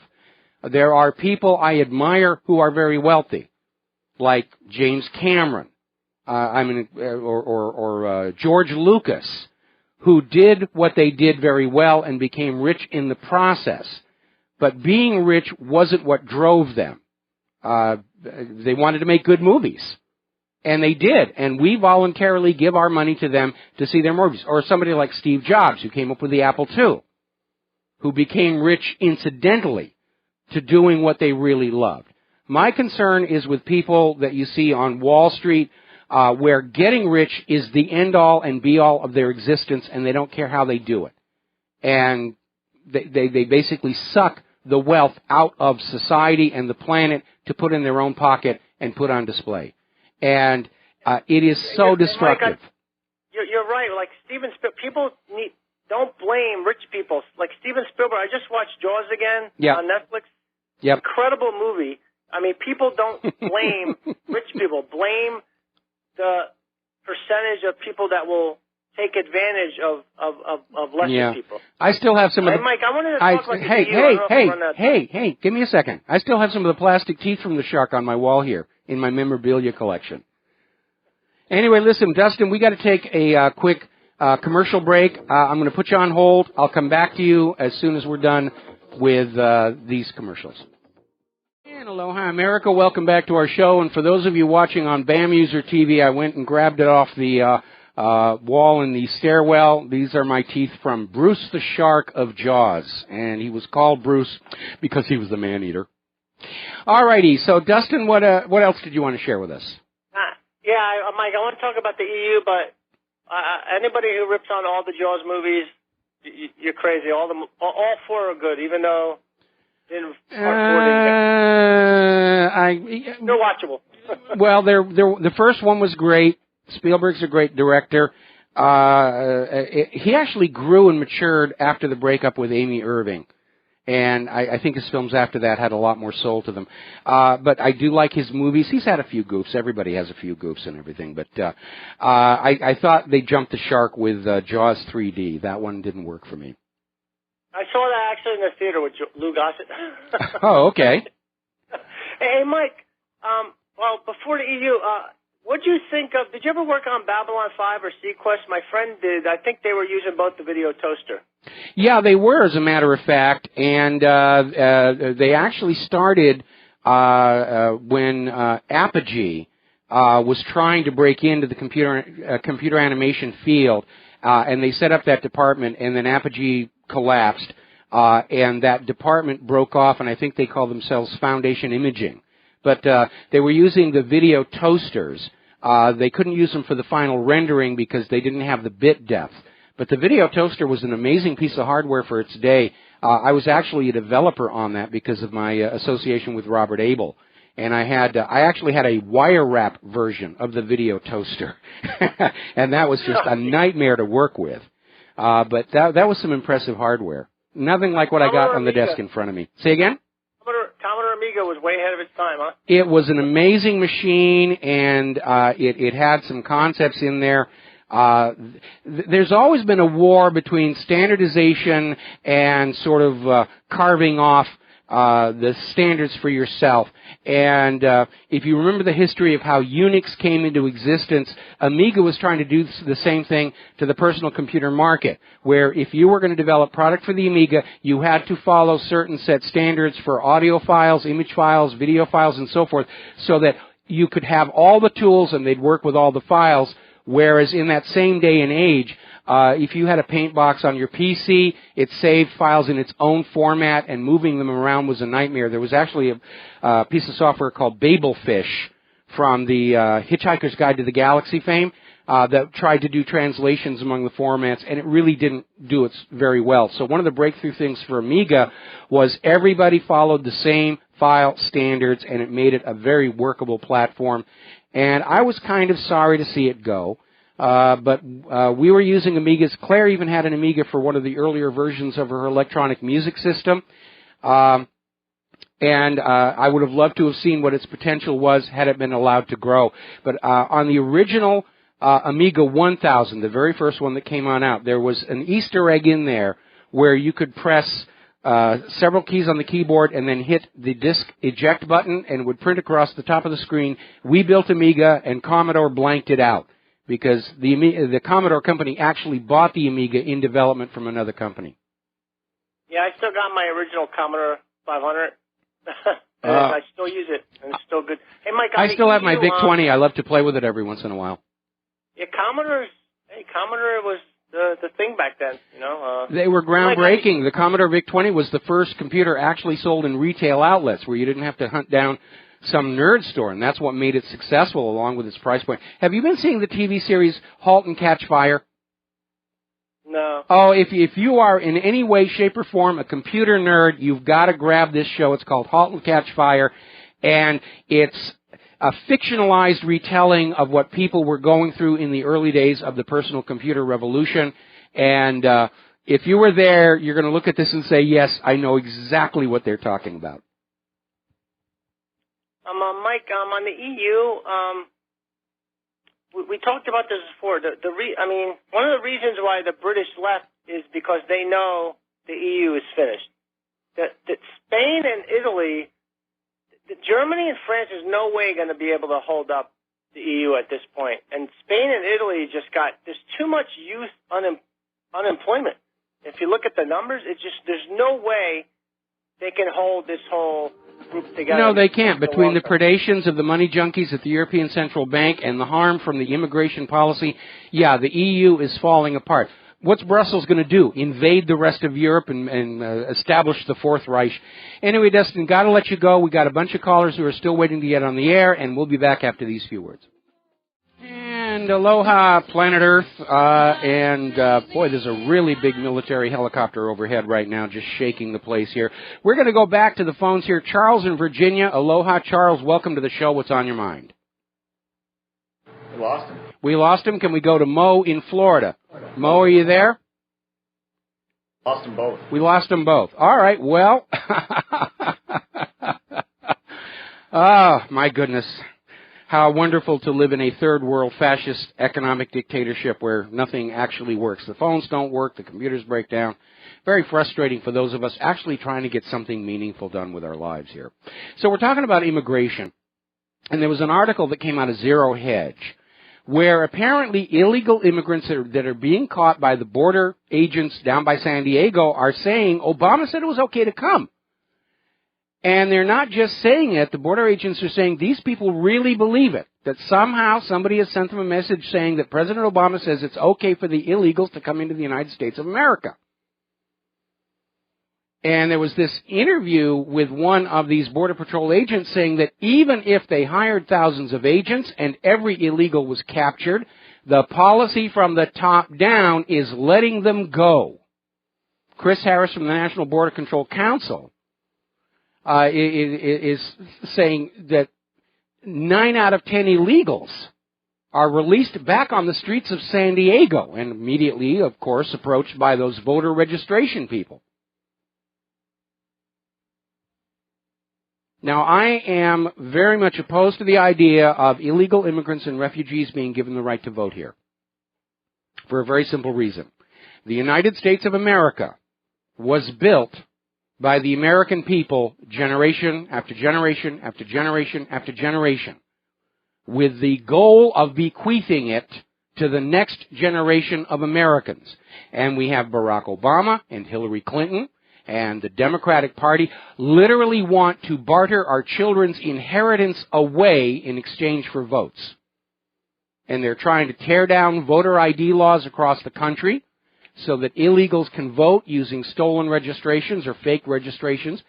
I think it was about 2 weeks ago we had that story where literally out in California they have discovered thousands of people have been voting for years even though they've been dead for a decade. Our elections are a global joke. They're crooked beyond belief. Okay, now then, story coming out of, actually it's a YouTube video.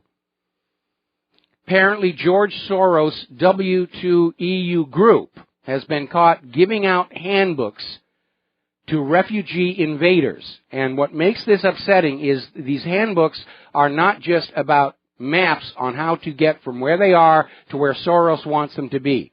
They also include phone numbers and directions, not to places where they can find work and contribute to the European culture and economy, but where they can get the free handouts. And those handouts are not really free. Somebody has to pay for them. And so in the case of Germany, where the German people who have been on that land for generations are being driven down into poverty and debt slavery, while people who just showed up from the Middle East are being given free stuff. Does this make any sense at all to anybody other than a globalist? And this push for a global government and a new world order has triggered a backlash of nationalism. And the globalists are hysteric. They're out there trying to equate nationalism with racism.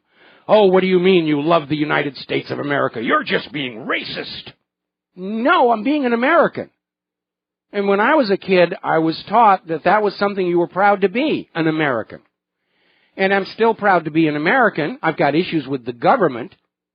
But I love this country and I love the people. I remember when George Bush actually had the gall to get on TV and say that it was impossible to love your country and hate the government. It's very possible. I think it was Thomas Jefferson who said a patriot is loyal to his country at all times and to the government when it deserves it. And this government certainly does not deserve our loyalty, not when it's turned its back on the founding principles of this nation in the Constitution and the Bill of Rights. It just does not work that way. Okay, now then, a little bit of an interesting story.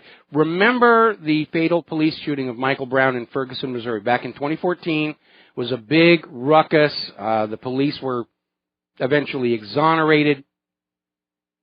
There was an activist, Darren Seals, who led the protests about the fatal police shooting of Michael Brown. His body was just found in his vehicle Tuesday morning. He'd been shot and the vehicle set on fire. Now, the police are saying, obviously, this is a homicide. We don't think it was a suicide where he shot himself and then set his own car on fire. And then they come out and they say the motive for the killing was unknown. There's a lot of wet work going on in this country right now.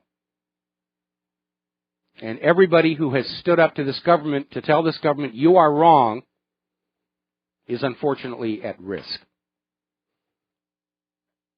Now, over at the Dakota Pipeline, things are getting very colorful over there. You probably saw yesterday, there was a video from Democracy Now!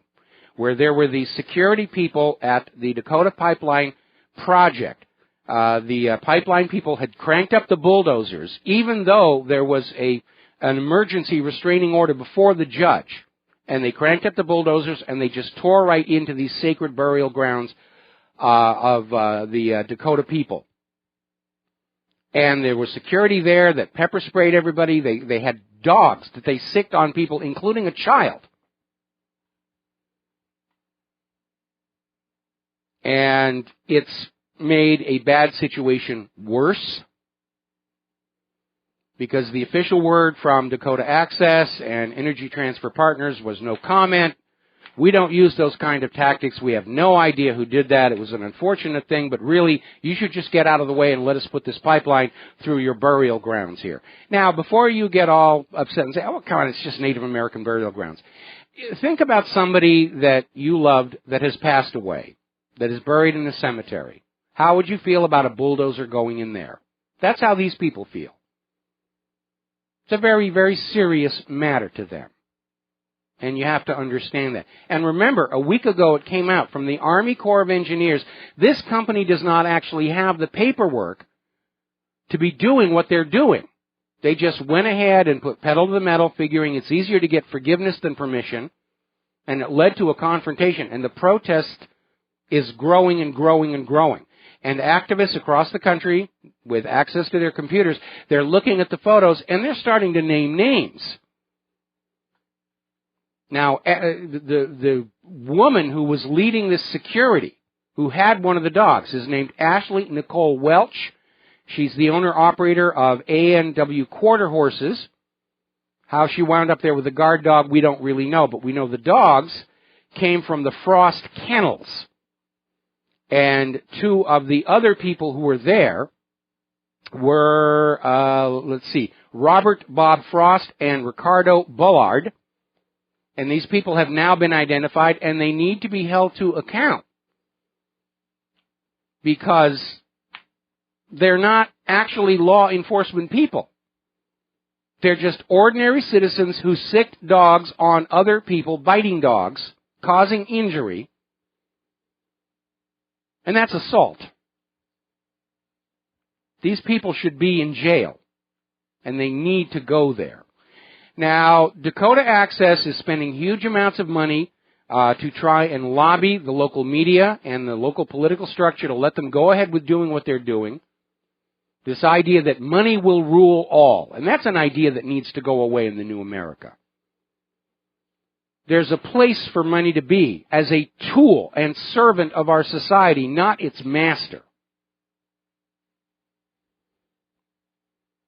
Part of the problem is that those who are willing to be corrupted are drawn to politics.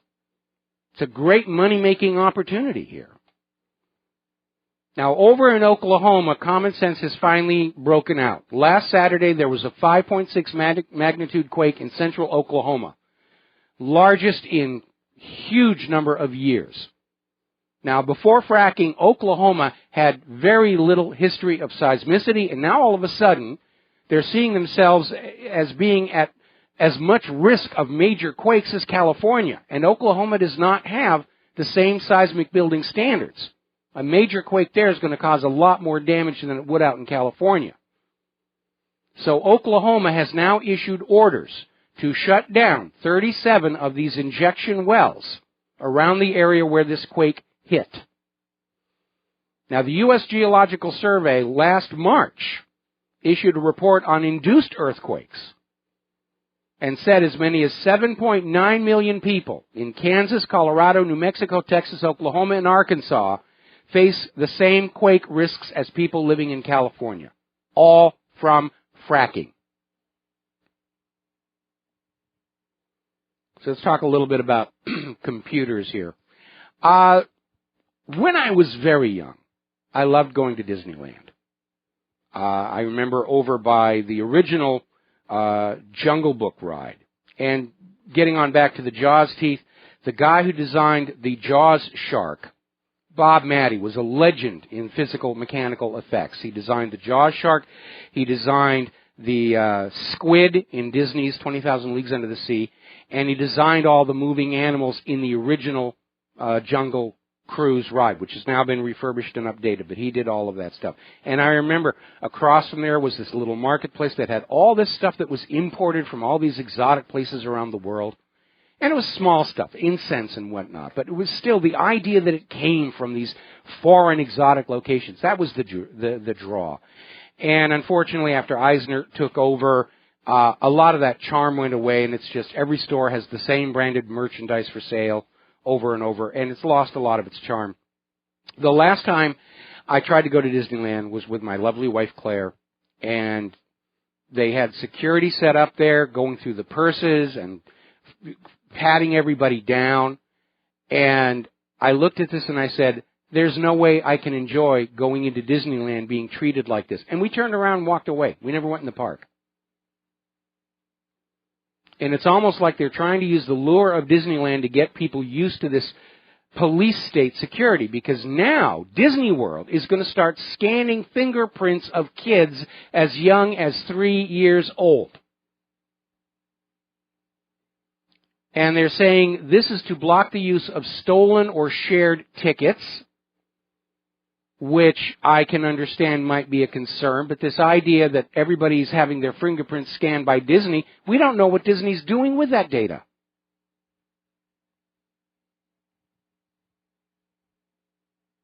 It's not the happiest place on earth anymore.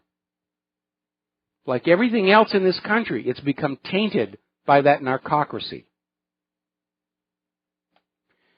Now, if you are on an Android, you need to be on the lookout. There's apparently a new variation of what's called the Gucci Banking Trojan that has been rewritten to sidestep Android's security. And specifically, the Android 6 features that that block phishing attempts and ransomware infections. Apparently, there's ransomware on Android devices now. And it's a serious problem. Now, there's a popular Chinese food chain, Mr. Chow's. Apparently, its website was compromised by hackers, and people visiting the website to look what was on the menu and get the hours were getting hit with really nasty malware, including more ransomware. The ransomware problem is completely out of control, and even worse, a lot of it is fraudulent. Right now, 20% of the people who pay ransom to a ransomware infection never get their data back. It's gone forever. 44% of British businesses have been hit with ransomware in the last 2 years, according to Trend Micro. 2/3 of companies that get hit with ransomware end up paying out the money, hoping to get their data back, and 1/5 of them never do. So where's the NSA in all of this? They're supposed to be guarding our IT infrastructure. They're supposed to be the best of the best at spying on the Internet, and they can't find these ransomware authors? And then they turn around and you have Nancy Pelosi and Barack Obama and Hillary Clinton all insisting that they know for certain that Russia stole those DNC emails. The two situations cannot be reconciled. If they can't find the ransomware authors, they sure as heck don't know who was behind that DNC email hack. If it was a hack, Assange said it was a leak from inside. Ransomware has become a clear and present danger to the nation's economy. When they infect hospitals, it threatens human life, and the U.S. government can't do a thing about it. The FBI's official recommendation, if you get hit by ransomware, you got to pay the ransom. Sorry about that. Are they totally inept and incompetent? Or is it the NSA that's putting out the ransomware as another way of pillaging and plundering the American people, along with police and civil forfeiture? Because we know our government is desperately broke. They're hopelessly in debt. We know they're stealing from the American people just to keep going. Under civil forfeiture, the police are stealing more from law-abiding Americans than all the muggers and burglars and robbers put together. So it's reasonable to ask if this out-of-control epidemic of ransomware is just another device by a crooked U.S. government to loot us of what few bucks we have left in our pockets.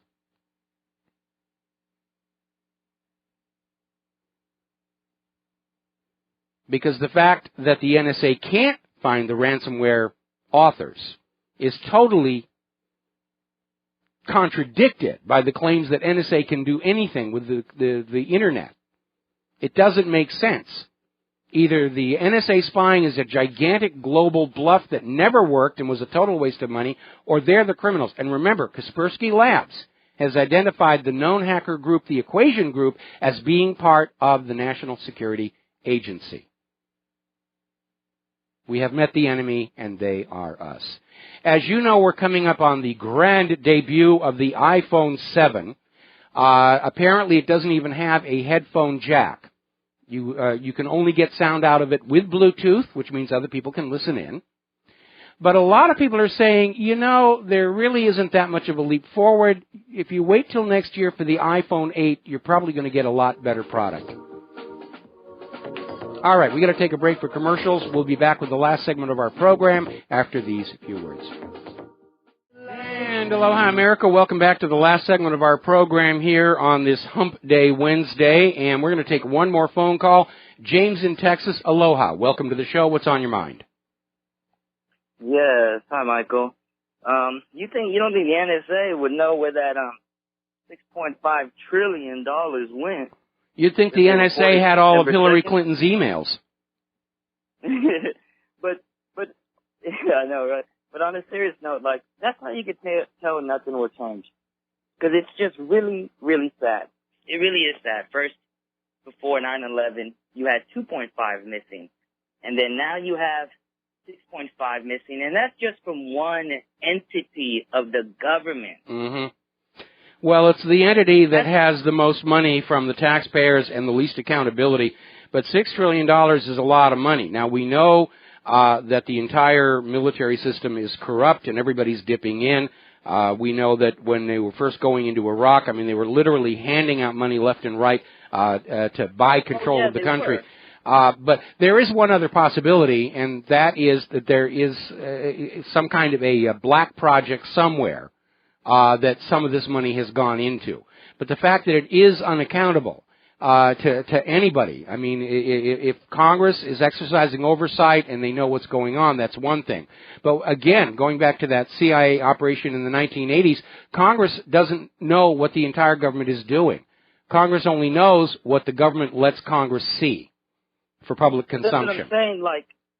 Like nothing is going to change because all these issues, all the unemployment, illegal immigration, bad water, infrastructure, none of that would be an issue if they would just stop this.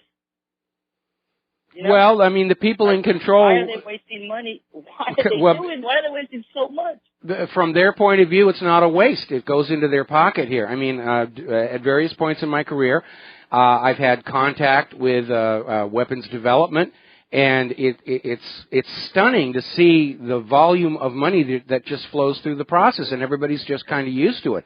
I mean, if you and I have faucets in our home, these military people have got fire hoses. But for $6 trillion to vanish, obviously it didn't really vanish. It went someplace. They just don't know where it went. Some of it is black project, probably others is embezzlement. There is no accountability anywhere. But when you have a government that is basically criminal from the top down, and we are talking about a government that bought its way to power with drug money, you know, fish rots from the head. The people see it. Well, why don't you think, like, I'm not saying like all the people, but it's real. It irks me a little bit to see like people, when somebody comes out, oh, you know, we're going to give a little bit more food stamps or WIC or more government assistance, couple 100,000, maybe 1 million. People are like, oh my God. But then when they're like, we just launched a cruise missile to destroy 5 ISIS fighters on a mountain because they might have been endangering your freedom, even though they probably may not have had the capability to get down the mountain. Well, you know, I mean, the corporate media frames the discussion that, you know, it's okay to argue about food stamps, but never the military. I think George Bernard Shaw said it best. There's nothing in man's industry but his greed and his sloth. His heart is in his weapons. And our present society certainly proves that. I have to let you go, James. There's the music. Time for Claire and I to get on out of here and get something useful done with the rest of the day. We'll be back tomorrow, Thursday, here on the Republic Broadcasting Network. The Lady Claire will be joining us in our third hour on Friday. We got some new guests coming up next week. So have a good day, and aloha, America.